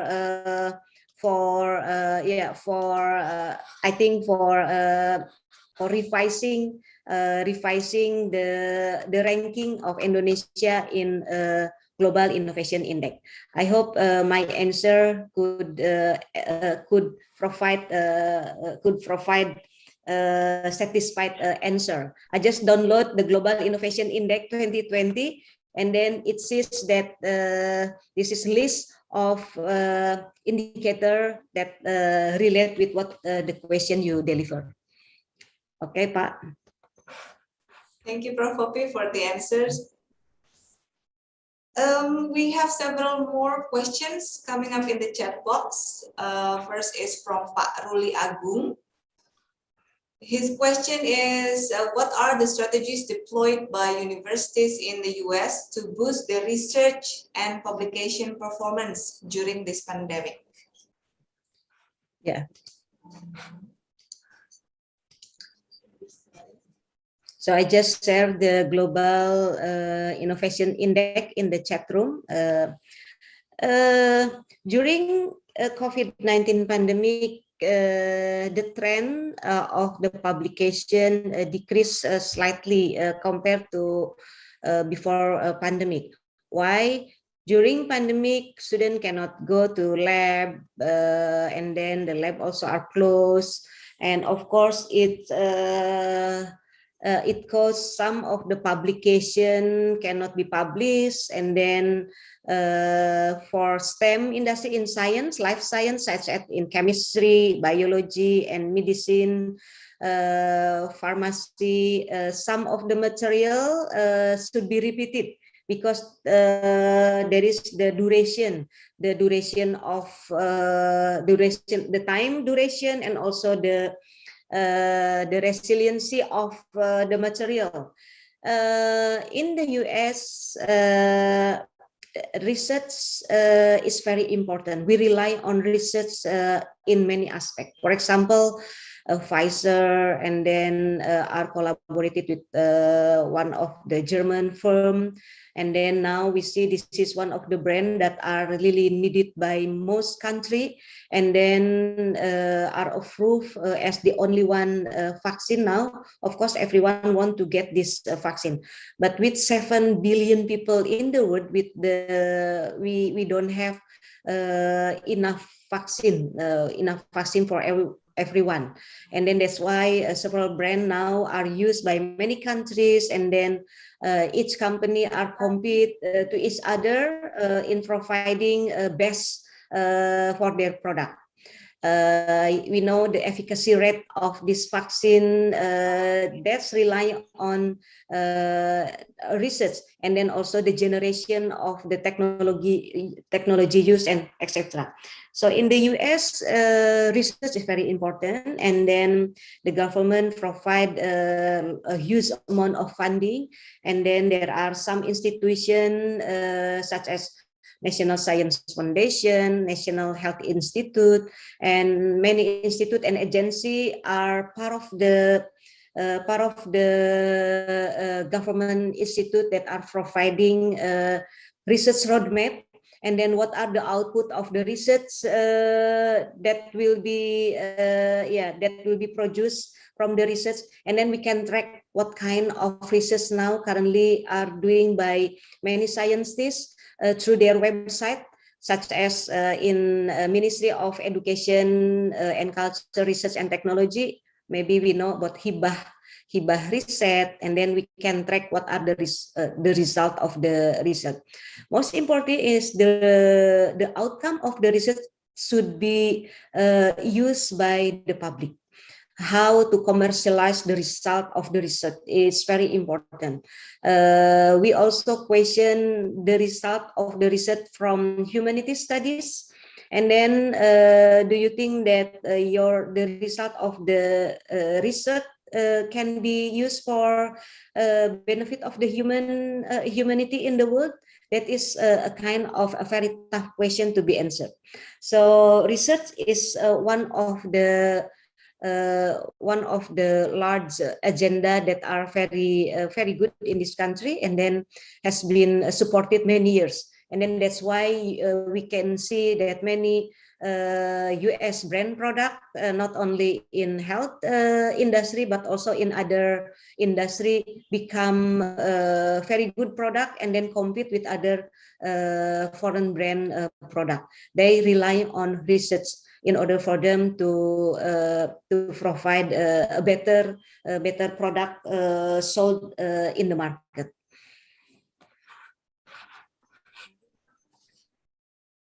Thank you, Prof. Poppy, for the answers. So what we have to do is to accelerate the researches that we are about to conduct with the needs, of course, with adjusting with the situation to make sure that everything will still, all the researches that we conducted will contribute to the life of everyone during the pandemic, of course.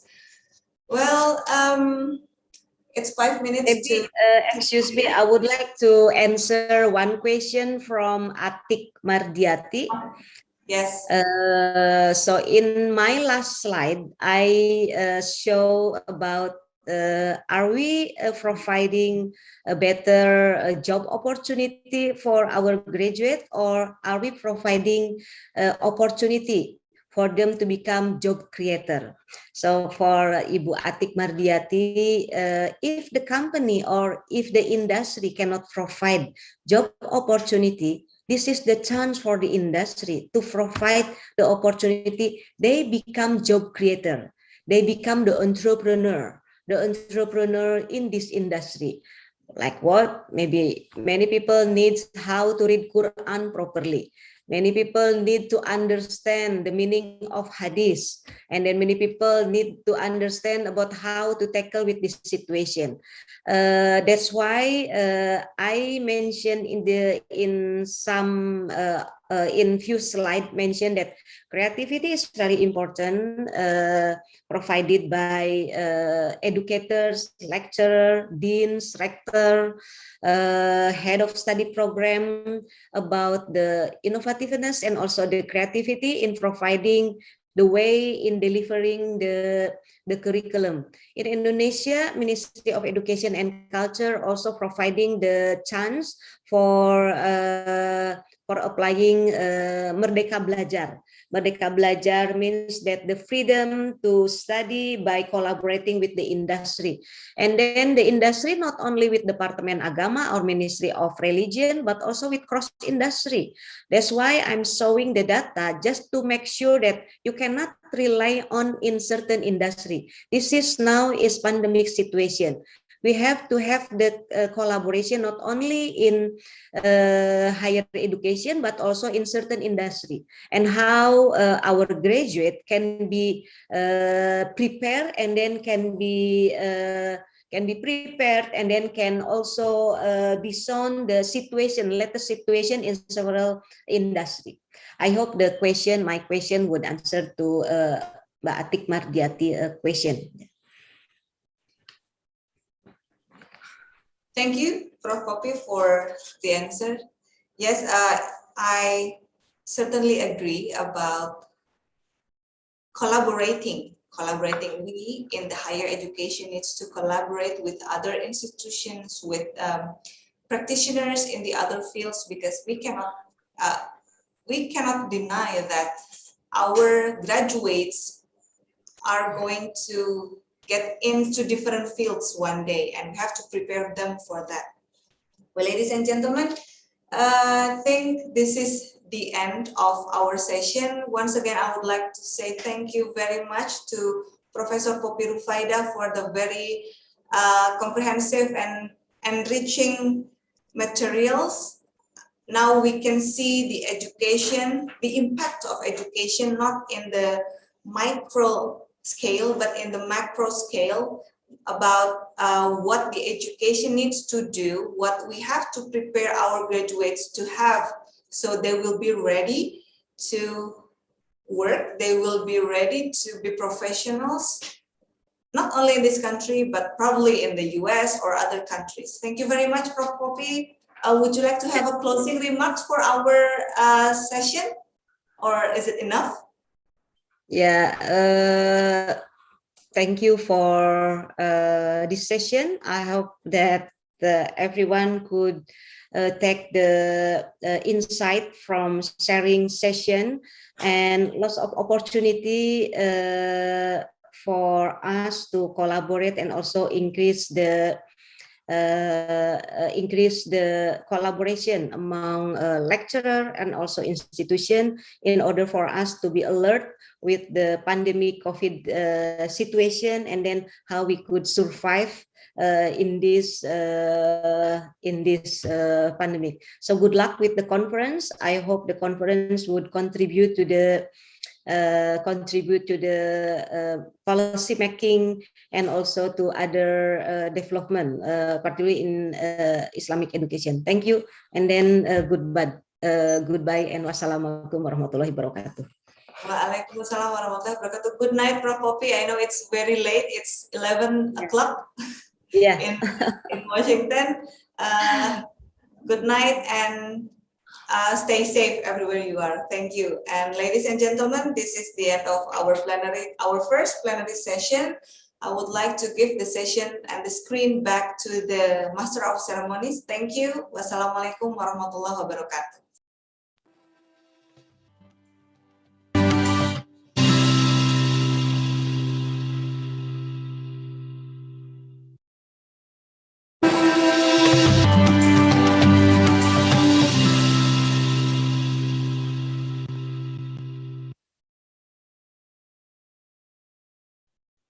Syukran jazilan ila fadilatil mukarramah as-sayyidah Dahlia Indra Nurwati. Ayuhal hadirun al-muhtaramun, al-barnamij tali taqdimul muhadarah min fadilatil kiram ad-Duktur Hisam Al-Kamil Hamid Musa Al-Azhari tahtal mawdu al-ahdul jadid fil tarbiyah islamiyah al-ibtikar ba'dal ja'iyah.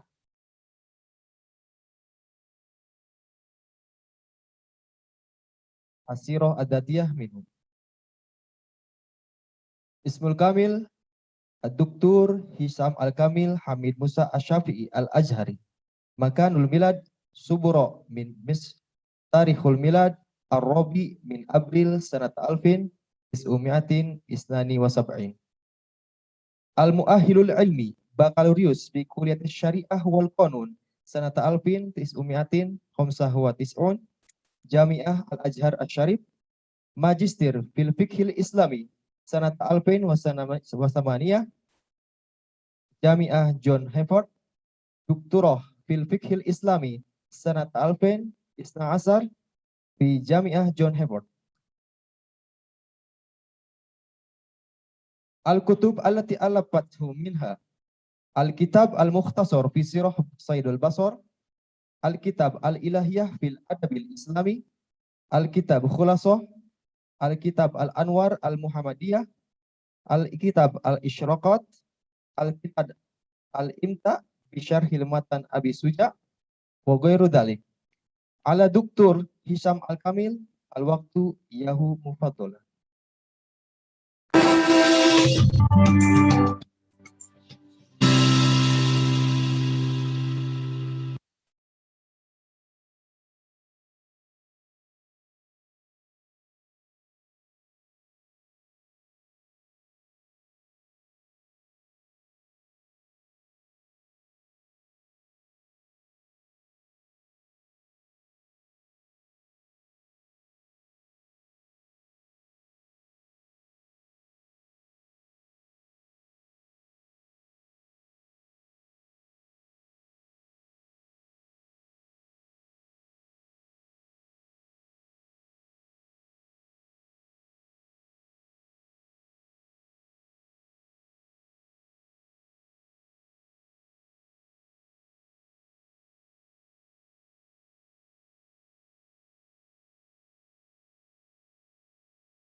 شكر إلى المتكلم الرئيسي أستاذ دكتور تيدي أكرمه الله، ونتقدم للحاضرين والحاضرات بالشكر والعرفان.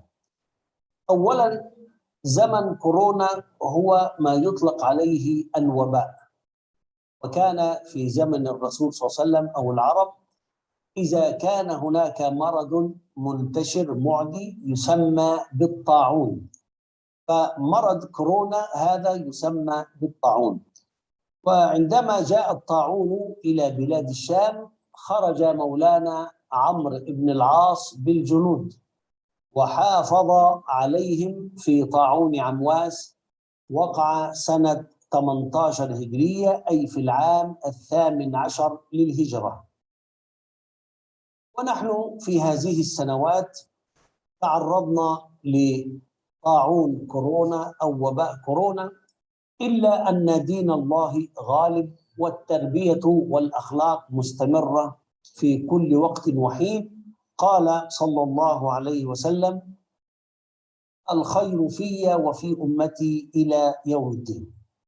بداية، ما هي التربية؟ التربية لفظ مرادف لكلمة الأخلاق، فنحن نربي يعني ننشأ، والتربية بمعنى التنشئة.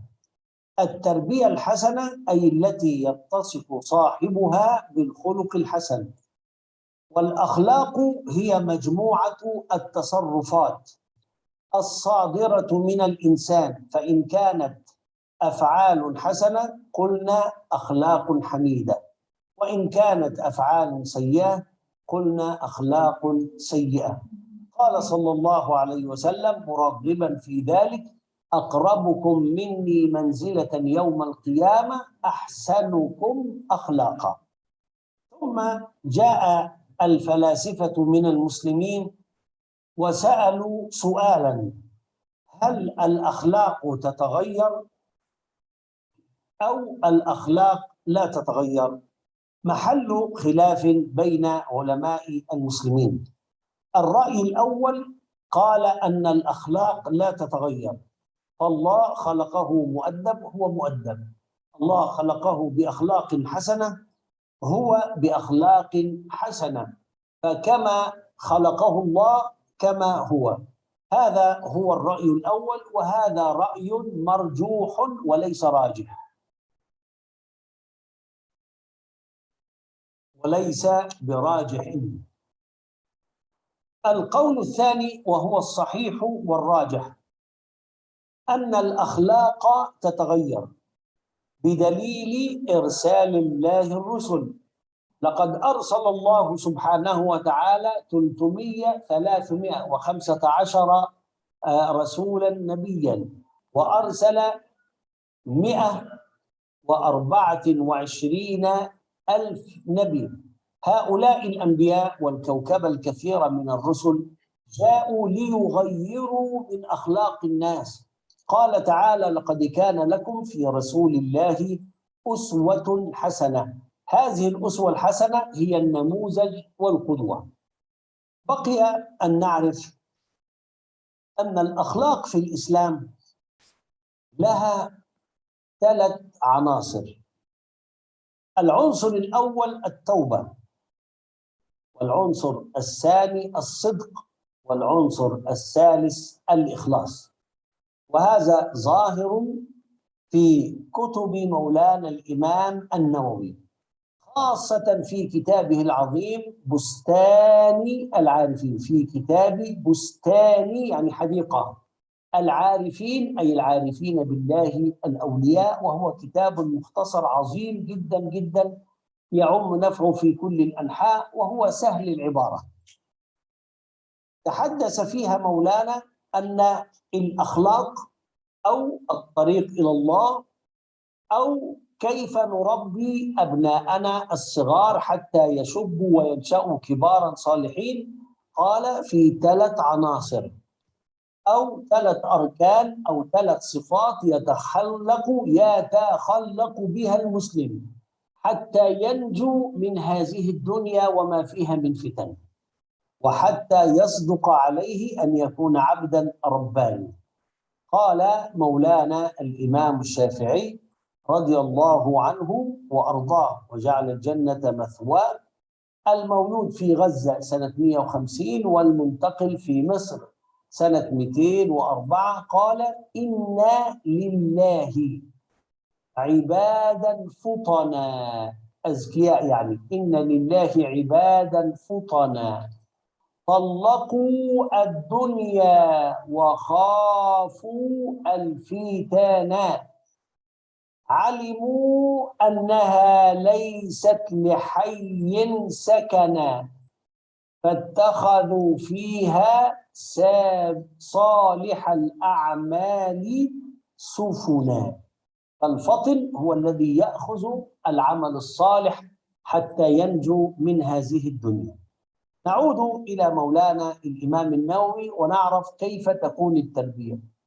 واحد، أننا نربي أبناءنا في زمن كورونا وفي غير كورونا أن المؤمن من صفاته أنه رجاع. ما معنى رجاع؟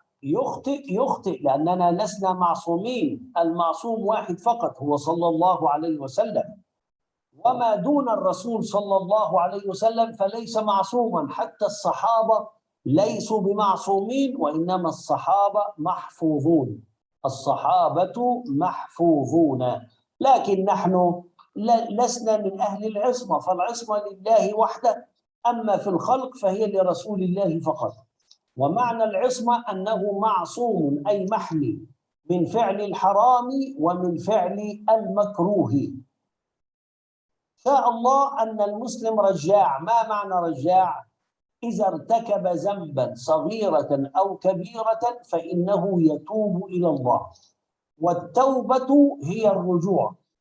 ومن هنا على العاقل الرشيد أن يعلم أن الله تبارك وتعالى جعل من خصائص المسلم أنه يرجع، وجعل النفس لوامة، فإذا فعلت الشر تلوم نفسها على الفعل وتعود وتتوب وتخلص النية لله تبارك وتعالى.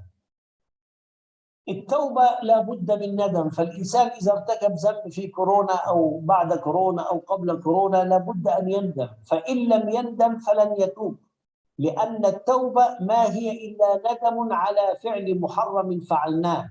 فلو كان الإمام أو الشيخ أو الطالب أو المدرس أو المواطن يعتقد أنه لم يرتكب شيئا في هذه الحالة فإنه لن يتوب.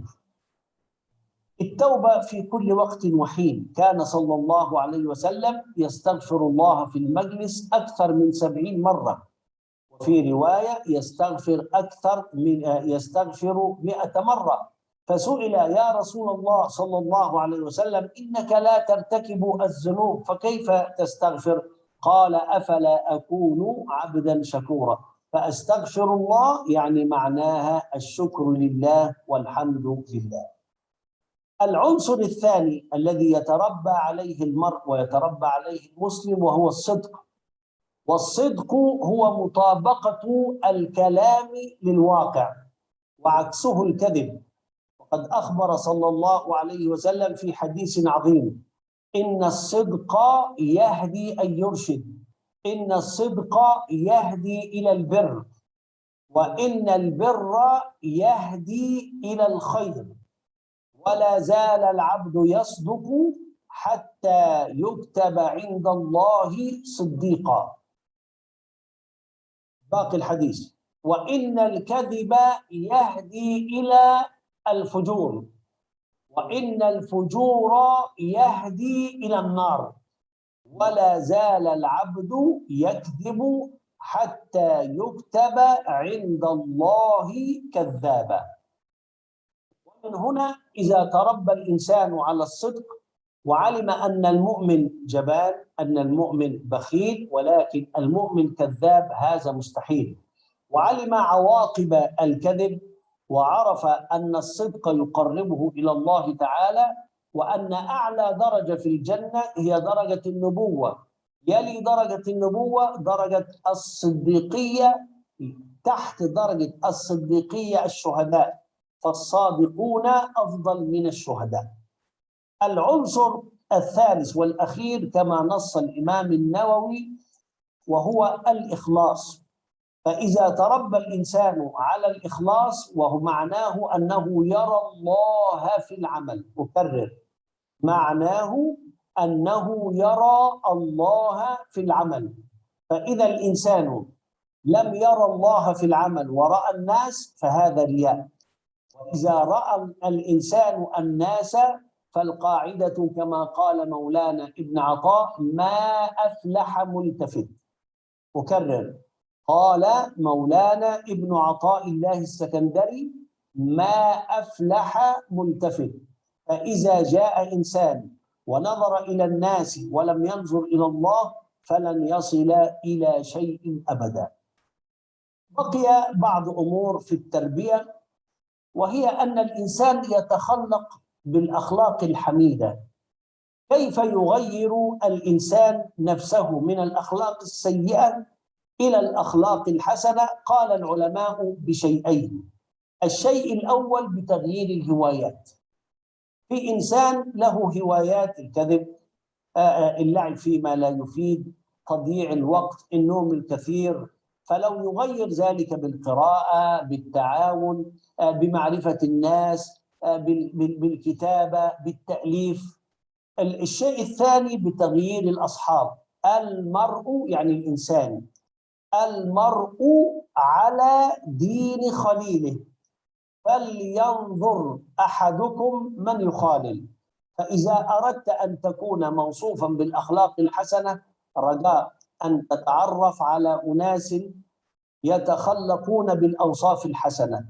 أما اختلاط الإنسان بأناس علاقتهم بالله سيئة وتصرفاتهم سيئة لا تقرب إلى الله بل تبعد عن الجنة وتقرب إلى النار، فعليه أن يبتعد عنهم وإلا سيتخلق بأخلاقهم.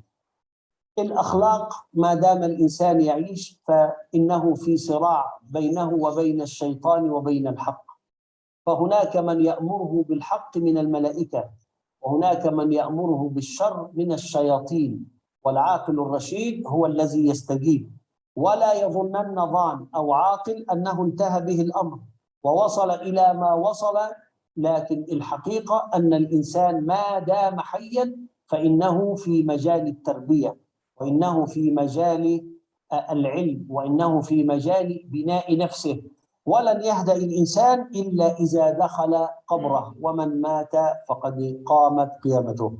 نشكركم على حسن الاستماع، ونسأل الله سبحانه وتعالى أن يكون هذا الكلام من القلب إلى القلب. ونشكر القائمين على هذه الدورة، ونشكر الأستاذ فكري حكيم من كان سببا في إجراء هذا الحوار، ونشكر الحاضرين والحاضرات. وإلى لقاء إن شاء الله عندكم بإذن الواحد الأحد. آمين آمين. وصل اللهم وسلم وبارك عليه وعلى آله وصحبه أجمعين.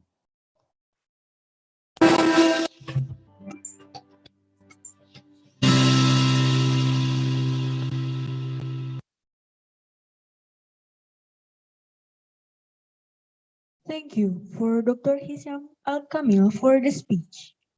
Next on our agenda is the summaries from the second keynote speech that will be delivered by Dr. Siti Sana.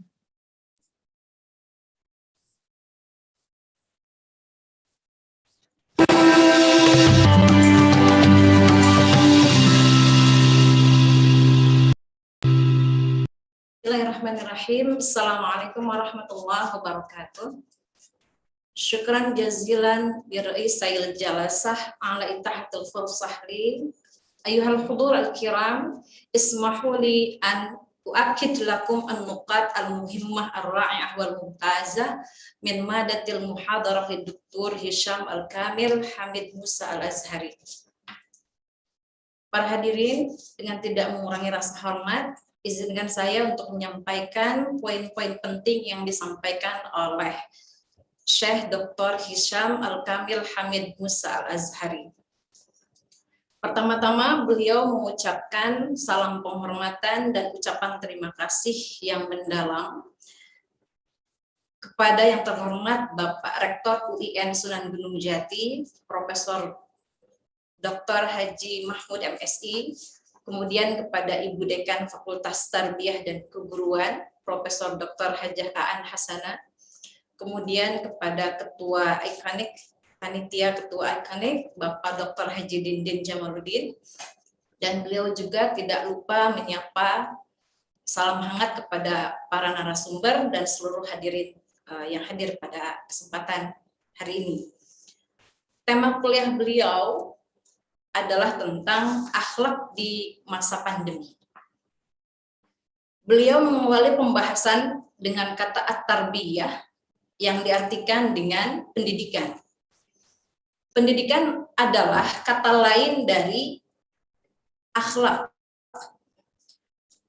Pendidikan adalah pengasuhan. Pendidikan yang baik ditandai dengan karakter yang baik. Akhlak merupakan seperangkat perilaku manusia yang jika perilakunya baik, maka disebut berakhlak hamidah atau terpuji. Jika disebut berakhlak, jika perubahan, jika sebaliknya maksudnya, maka disebut akhlak sayyi'ah atau buruk. Beliau juga menguatkan pendapat tentang akhlak ini dengan hadis Nabi Muhammad SAW, aqrabukum minni manzilatan yaumal qiyamah ahsanukum akhlaqan. Yang artinya adalah di antara kalian orang yang paling dekat bersamaku di hari kiamat adalah orang yang paling baik akhlaknya. Beliau juga menguatkan kajian akhlak dengan mengemukakan pendapat Imam Nawawi dalam kitab Bustan Al-Arifin bahwa akhlak memiliki 3 unsur. Yang pertama adalah taubat. Taubat artinya kembali, yaitu menyesali perbuatan buruk yang sudah dilakukan dan kembali bertobat kepada Allah Subhanahu wa taala. Yang kedua adalah jujur. Jujur adalah kesesuaian kata dengan kenyataan. Kemudian yang ketiga adalah ikhlas. Ikhlas adalah melihat Allah dalam setiap tindakan. Beliau menegaskan, sejatinya akhlak tidak pernah boleh berubah dalam situasi dan kondisi apapun, termasuk di masa pandemi COVID-19. Sebelum beliau mengakhiri kuliah umum tadi, Bapak dan Ibu hadirin sekalian mendapatkan tips dari beliau bagaimana caranya kita bisa merubah akhlak sayyi'ah menjadi akhlak hasanah. Akhlak sayyi'ah berubah menjadi akhlak hamidah. Ada 2 hal menurut beliau. Yang pertama, ubahlah hobi, kesenangan yang kurang baik dan tidak bermanfaat menjadi lebih baik tentunya. Kemudian yang kedua, bersahabatlah dengan orang baik. Bersahabatlah dengan orang saleh. Beliau mengakhiri kuliah umum dengan ungkapan, perkataan ini datangnya dari hati dan semoga sampai ke hati. Wal akhir nashkuru jazila syukur li fadilah Sa'adah Dr. Hisham Al-Kamil Hamid Musa Al-Azhari hafizahullah wa as'adahu fid darain wa matta'ahu fi dawamis siha wal afiyah.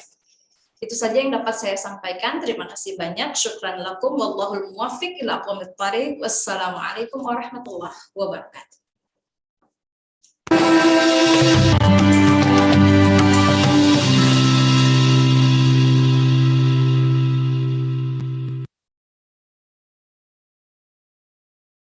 Syukron ila Doktorah Siti Sanah allati qad qaddamat al-istinbat. Al-barnamij tali al-istiraha. Al-waqtu lil istiraha hiwala 20 daqiqah wa nastamirul barnamaj bis sa'ah al-hadiyata asar illa rubu'. Syukron ala husni ihtimamikum.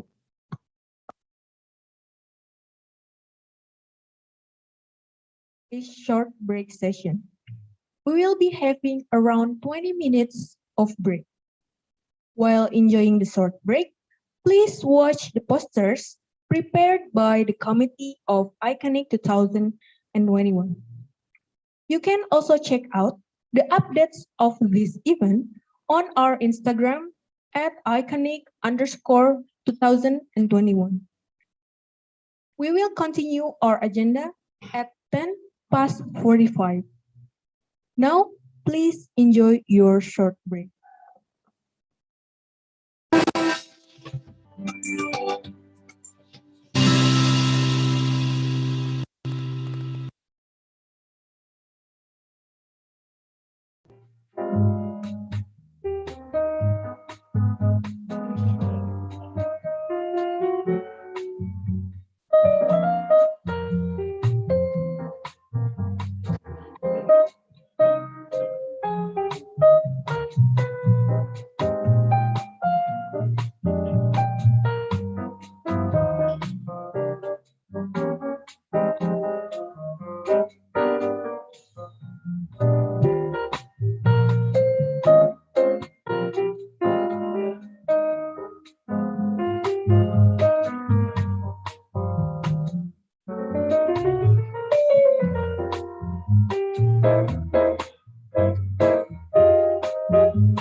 Ladies and gentlemen, welcome back to the sequence of events in Iconic 20 and 21st after having your short break.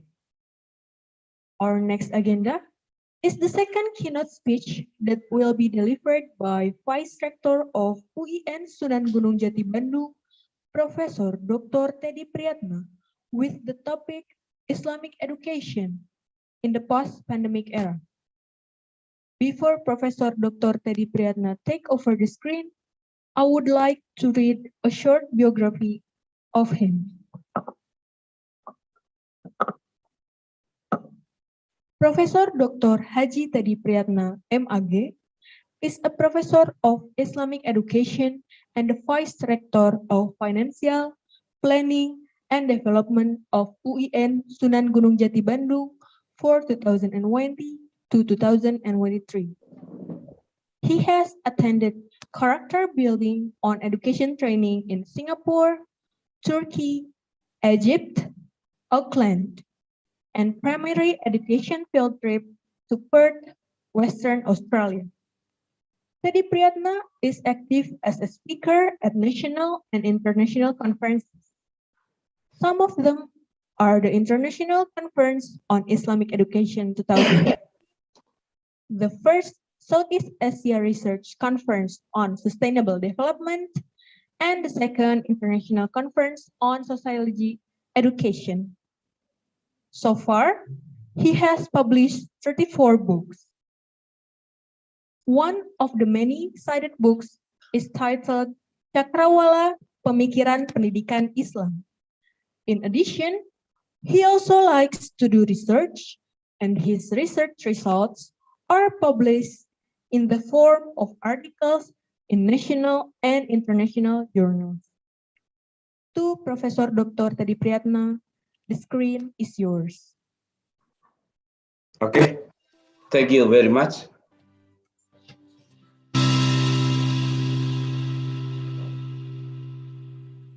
Bismillahirrahmanirrahim. Assalamualaikum warahmatullahi wabarakatuh. Alhamdulillahirabbil alamin wassalatu wassalamu ala asrofil anbiya'i wal mursalin Sayyidina Muhammadin wa alihi washabihi ajmain, amma ba'du. Honorable speaker, the committee, and all participants in Iconic 2021. In this opportunity, I would like to share my insights, my opinion, or my reason about education, especially Islamic education in the post-pandemic era. Islamic education is the education that gives the best proportion from the parent and teacher to the children. Education is not just a transfer of knowledge, because in spite of the power of knowledge and science, wisdom is the more essential. Be as smart as you can, but remember that it's always better to be wise than to be smart. Character education is the key.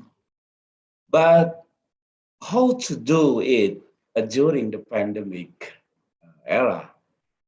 Before stepping the solution, I want to describe some challenge what happened in era.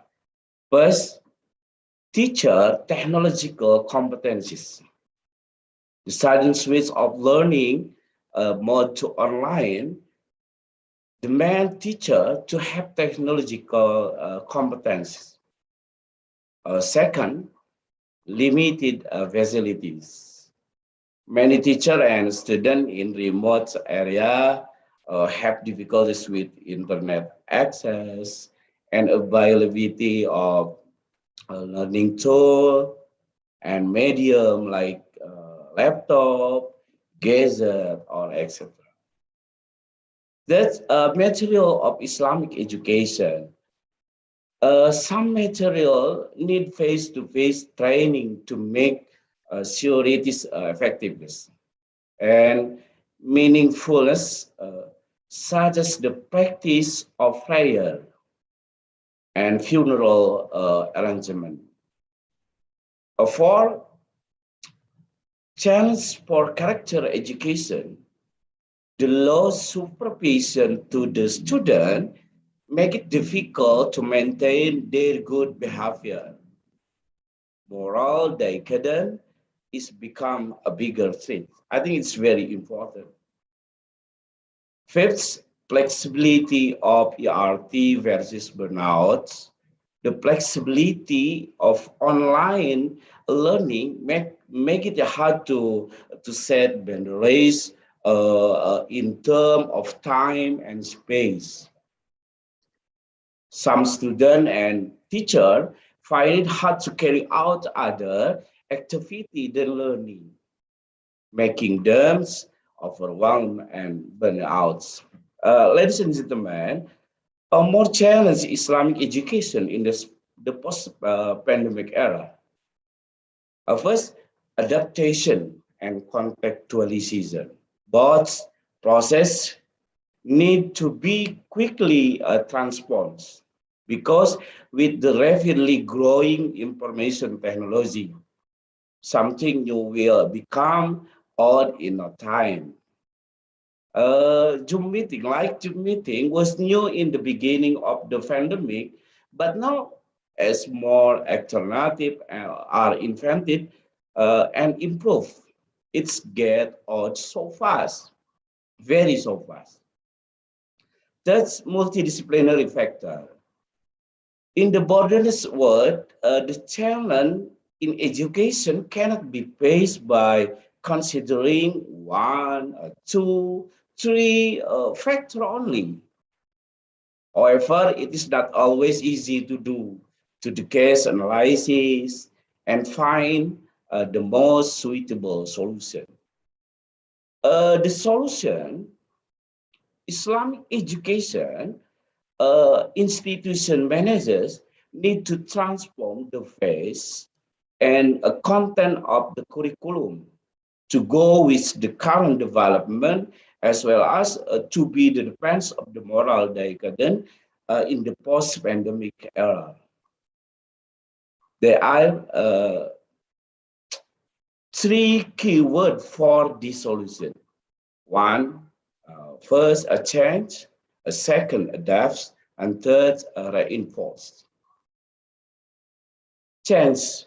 One of the key to improve the quality of education is by making a change.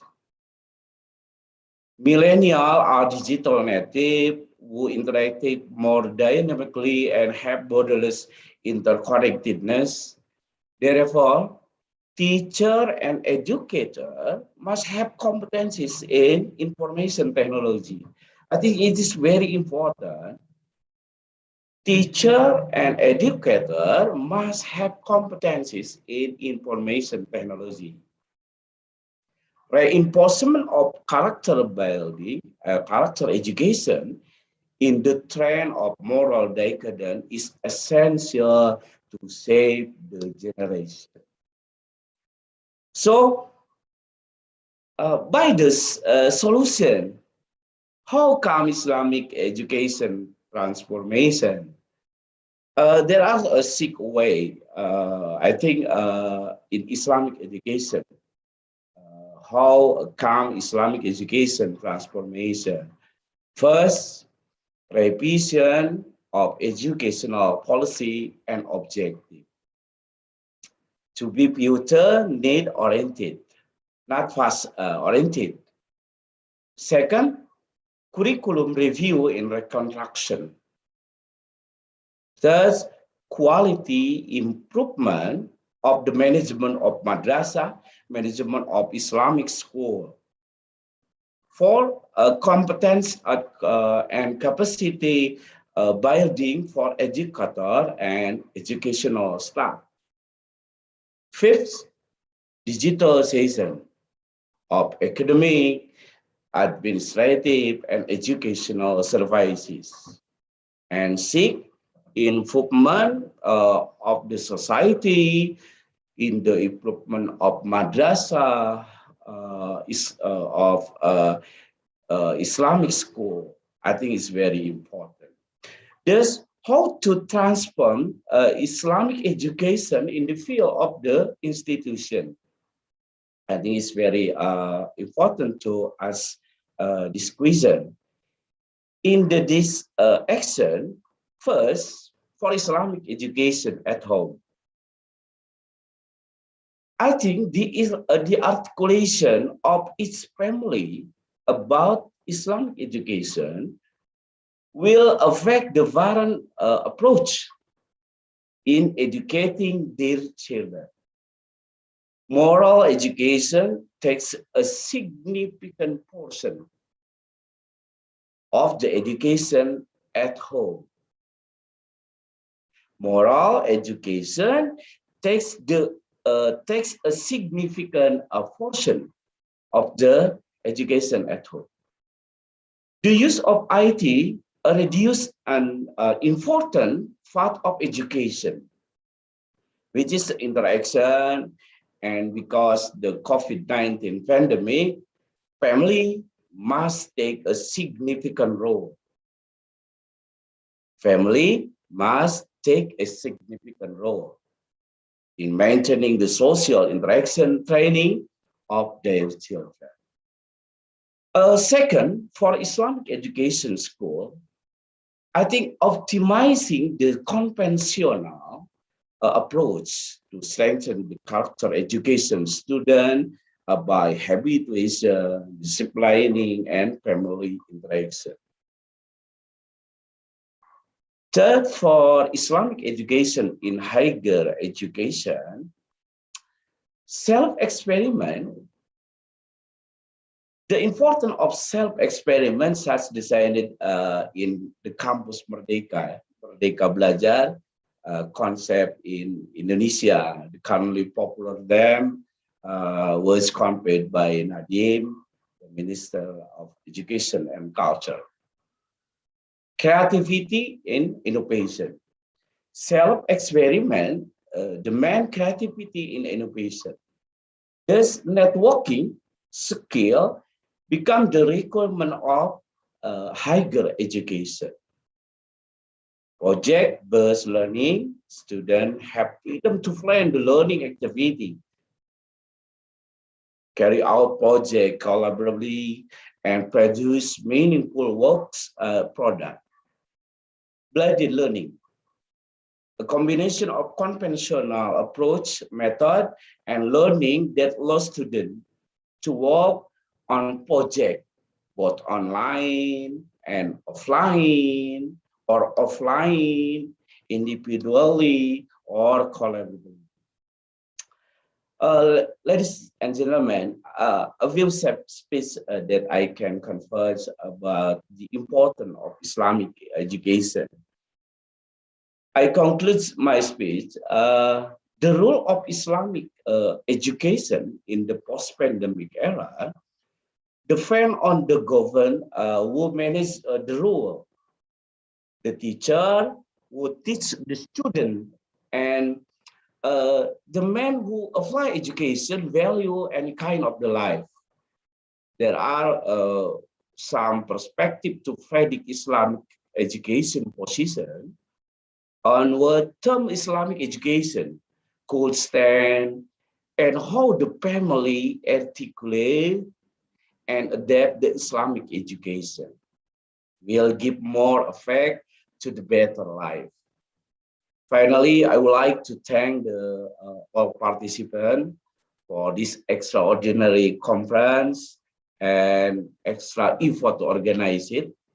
Mr. Dindin Jamaluddin, I can already see big potential from the all participants. I hope that through this event we all can learn to be a good and critical thinker. I wouldn't like to take too much of your time, so I will hand it over to our moderator to proceed to the next agenda. If there are mistakes in word, and sentence when conveying. Please apologize me, very apologize if there is a wrong word in the event process. Once again, welcome and thank you very much for attending this event. For your attending this event, I wish all participants good luck. Finally, wabillahi taufiq wal hidayah. Wassalamualaikum warahmatullahi wabarakatuh.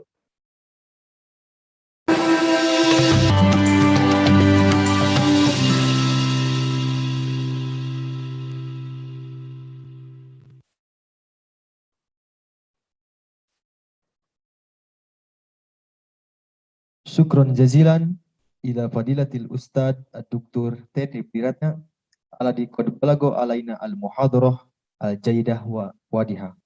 Asa an takuna al-muhadarah nafi'ah lana. Amin. Ladies and gentlemen, next on our agenda is long break session.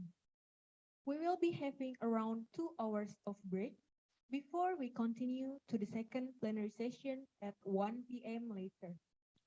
On the second plenary session at 1 p.m. later, there will be 3 different international speakers. The first speaker will be Dr. Jan A. Ali from Australia. The second speaker will be Dr. Peter Admiran from Ireland. The third speaker will be Professor Carl G.A. Sterkens from Netherlands. Please make sure to come back at 1 p.m. later.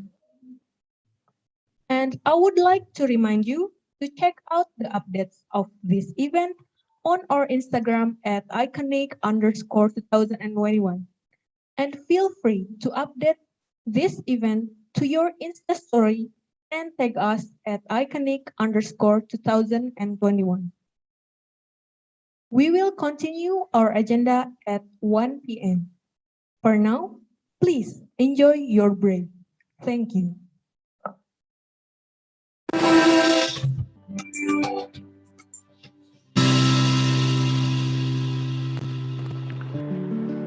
Assalamualaikum warahmatullahi wabarakatuh. Hello everyone, I am Muhammad Ali Ramdhani, General Director of Islamic Education, Ministry of Religious Affairs, Republic of Indonesia. Let me use this opportunity to invite you to the virtual International Conference on Islamic Education, or ICONIC 2021, on Wednesday and Thursday, the 25th and 26th of August 2021. In this outstanding conference, we bring about the topics of the new era of Islamic education post-pandemic innovation. Please join us to share our joy and support our conference. Everyone is welcome. I hope you are staying safe and healthy through this pandemic. Have a wonderful day and thank you. Wassalamualaikum warahmatullahi wabarakatuh.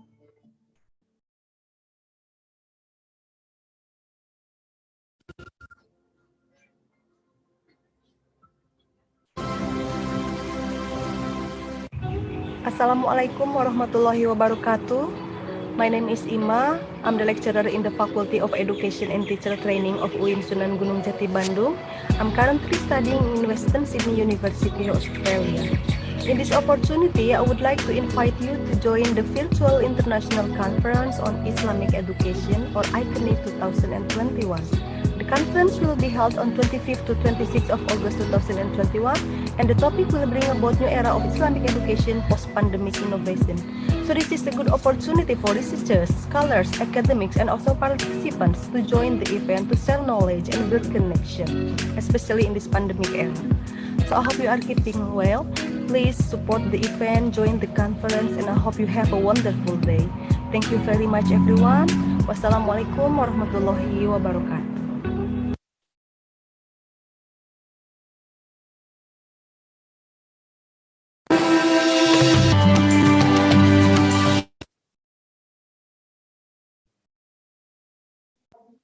Para ibu, bapak sekalian, sekarang waktunya break dan kita akan lanjut pada pukul 1 siang. Terima kasih.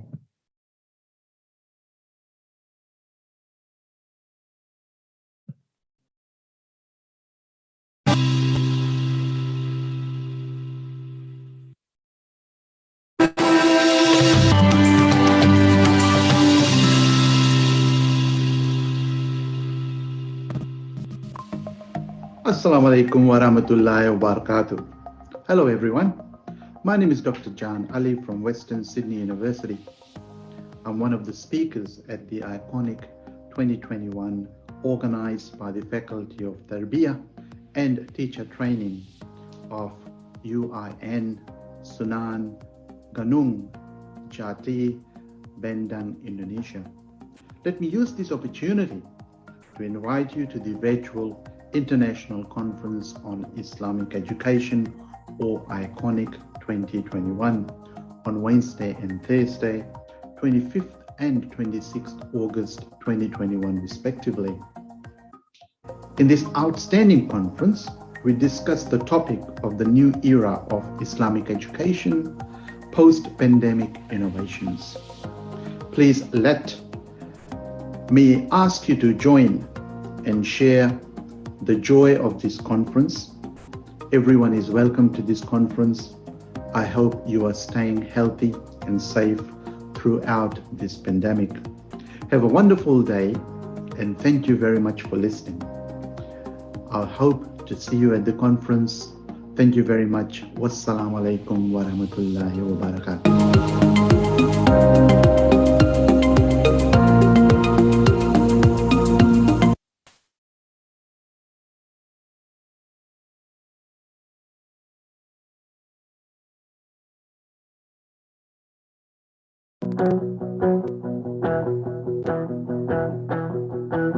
Hanya diri bambu tempat tinggal kita, tanpa hiasan, tanpa lukisan. Beratap jerami beraskan tenang, namun semua ini punya kita. Memang semua ini milik kita sendiri.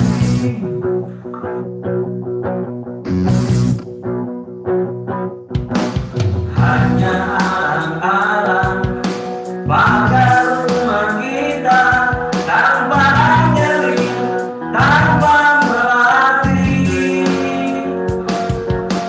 Hanya bunga baku tumbuh di halaman, namun semua itu punya kita. Memang semua itu milik kita. Dari air di sini, rumah kita sendiri. Segala nikmat dan anugerah dan kuasa, semuanya ada di sini. Rumah kita.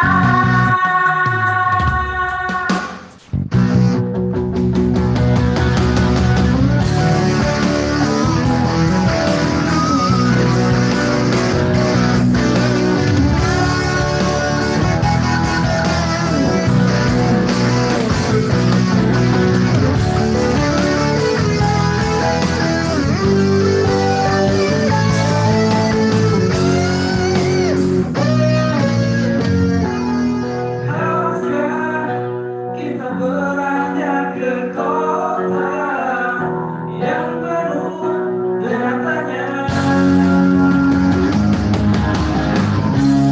Lebih baik di sini, rumah kita sendiri. Segala nikmat dan anugerah yang kuasa, semuanya ada di sini. Rumah kita.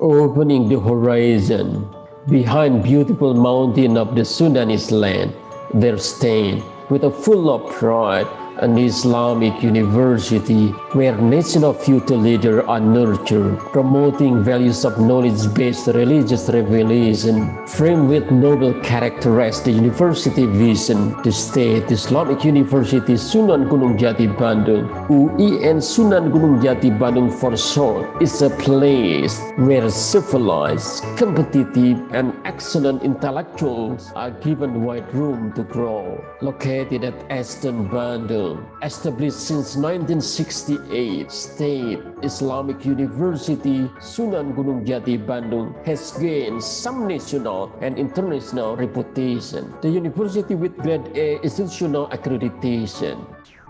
The top 1 university among state Islamic university across the country, belonging to the best 100 university in Asia by radiometric version in 2020, winning the Indonesian Science and Technology Index Sinta Award as the most productive university in research publication, the best university in managing state Sharia security letter from the Ministry of Finance, Ministry of Religious Affairs, Republic of Indonesia, breaking Indonesian museum record for celebrating greatest professor inauguration within religious university in Indonesia and Indonesia religious higher learning. The first university with the biggest number of intellectual property rights in the country. Coming from overseas and different parts of the country, students of State Islamic University Sunan Gunung Jati Bandung actively study in 9 faculty with 61 study program and department.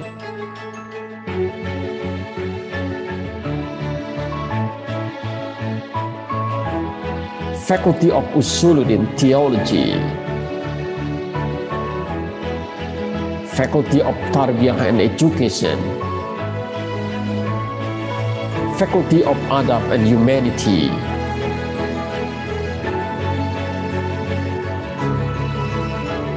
Faculty of Da'wah and Communication, Faculty of Social and Political Sciences, Faculty of Islamic Economics and Business, Faculty of Psychology, Faculty of Sharia and Law, Faculty of Science and Technology, a program for magister and doctoral students. Moving to the world-class university, State Islamic University Sunan Gunung Jati Bandung is supported by sophisticated representative facilities and learning infrastructure. Student Islamic Boarding School, Ma'had Al-Jami'ah, Language Development Center, House of Religious Moderation, Grade A University Library Accreditation by the National Library, where a smart library system is operating. Living lessons are written in millions ways and meaning. Developing student interest and talent are created at several unit activities. Sport club, arts units, multi-arts club, spiritual circle, discussion group, a unit for specific needs.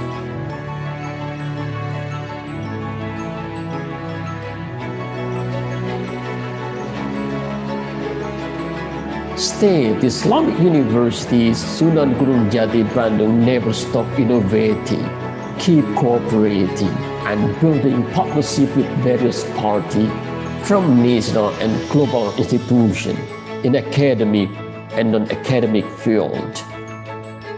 Developing civilized society, making real contributions through social and religious programs, and guiding people's life and humanity, a sustainable community service provided by State Islamic University Sunan Gunung Jati, Bandung.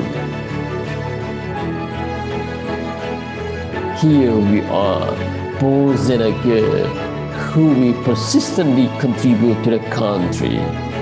Here we are, excellent Islamic generation, who will safeguard the future of Indonesia.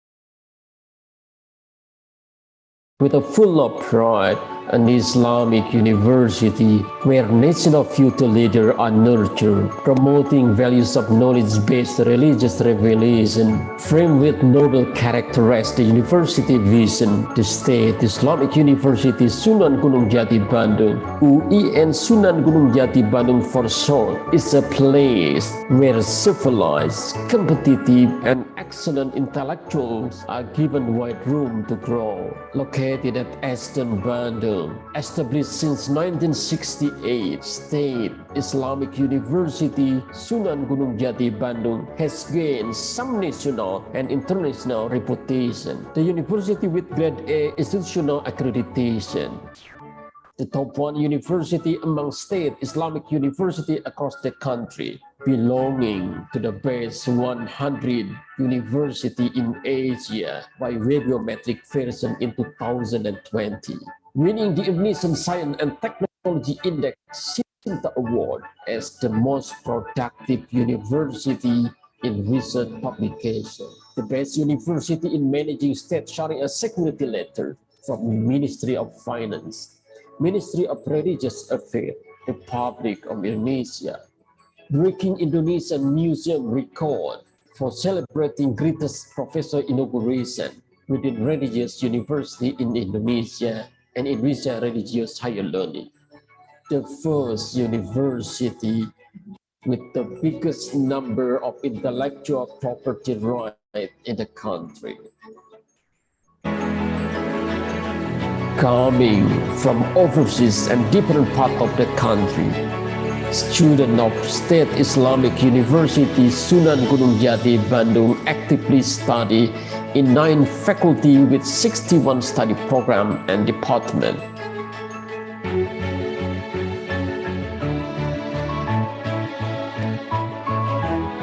Faculty of Usuluddin Theology, Faculty of Tarbiyah and Education, Faculty of Adab and Humanity,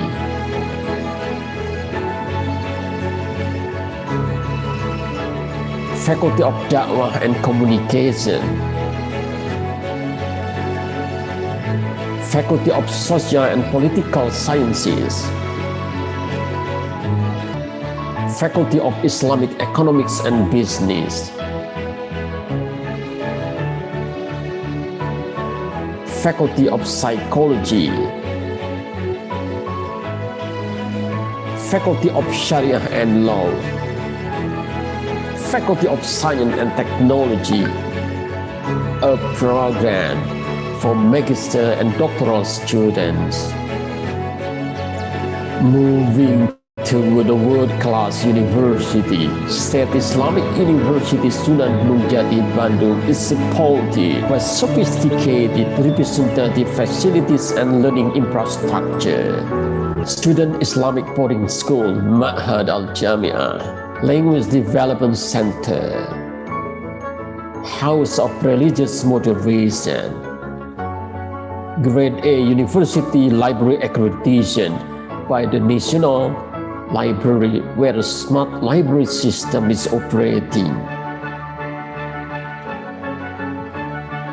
Living lessons are written in millions of ways and meaning.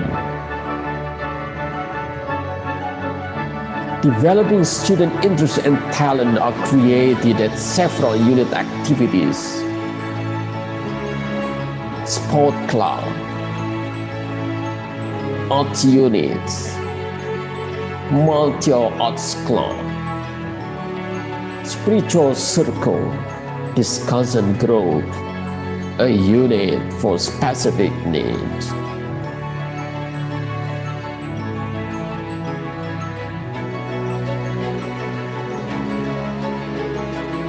State Islamic University Sunan Gunung Jati Bandung never stop innovating, keep cooperating, and building partnership with various parties from national and global institutions in academic and non-academic field.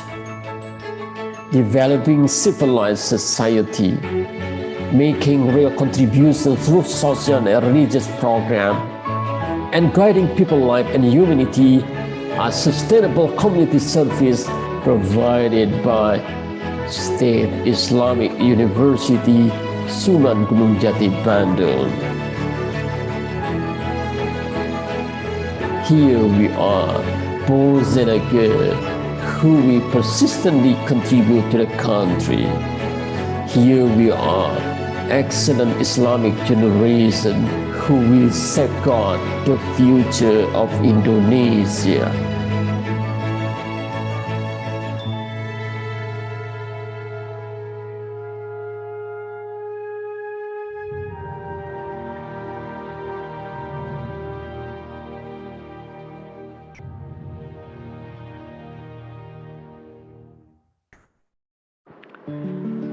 Assalamualaikum warahmatullahi wabarakatuh. Hello everyone, I am Muhammad Ali Ramdhani, General Director of Islamic Education, Ministry of Religious Affairs, Republic of Indonesia.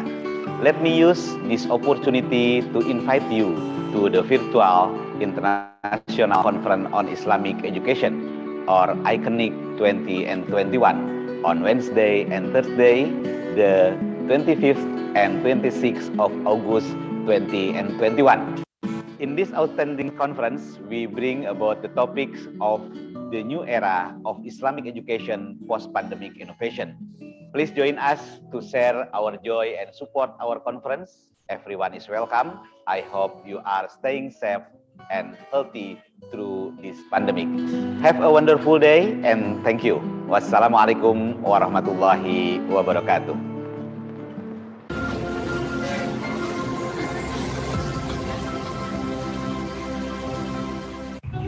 Assalamualaikum warahmatullahi wabarakatuh.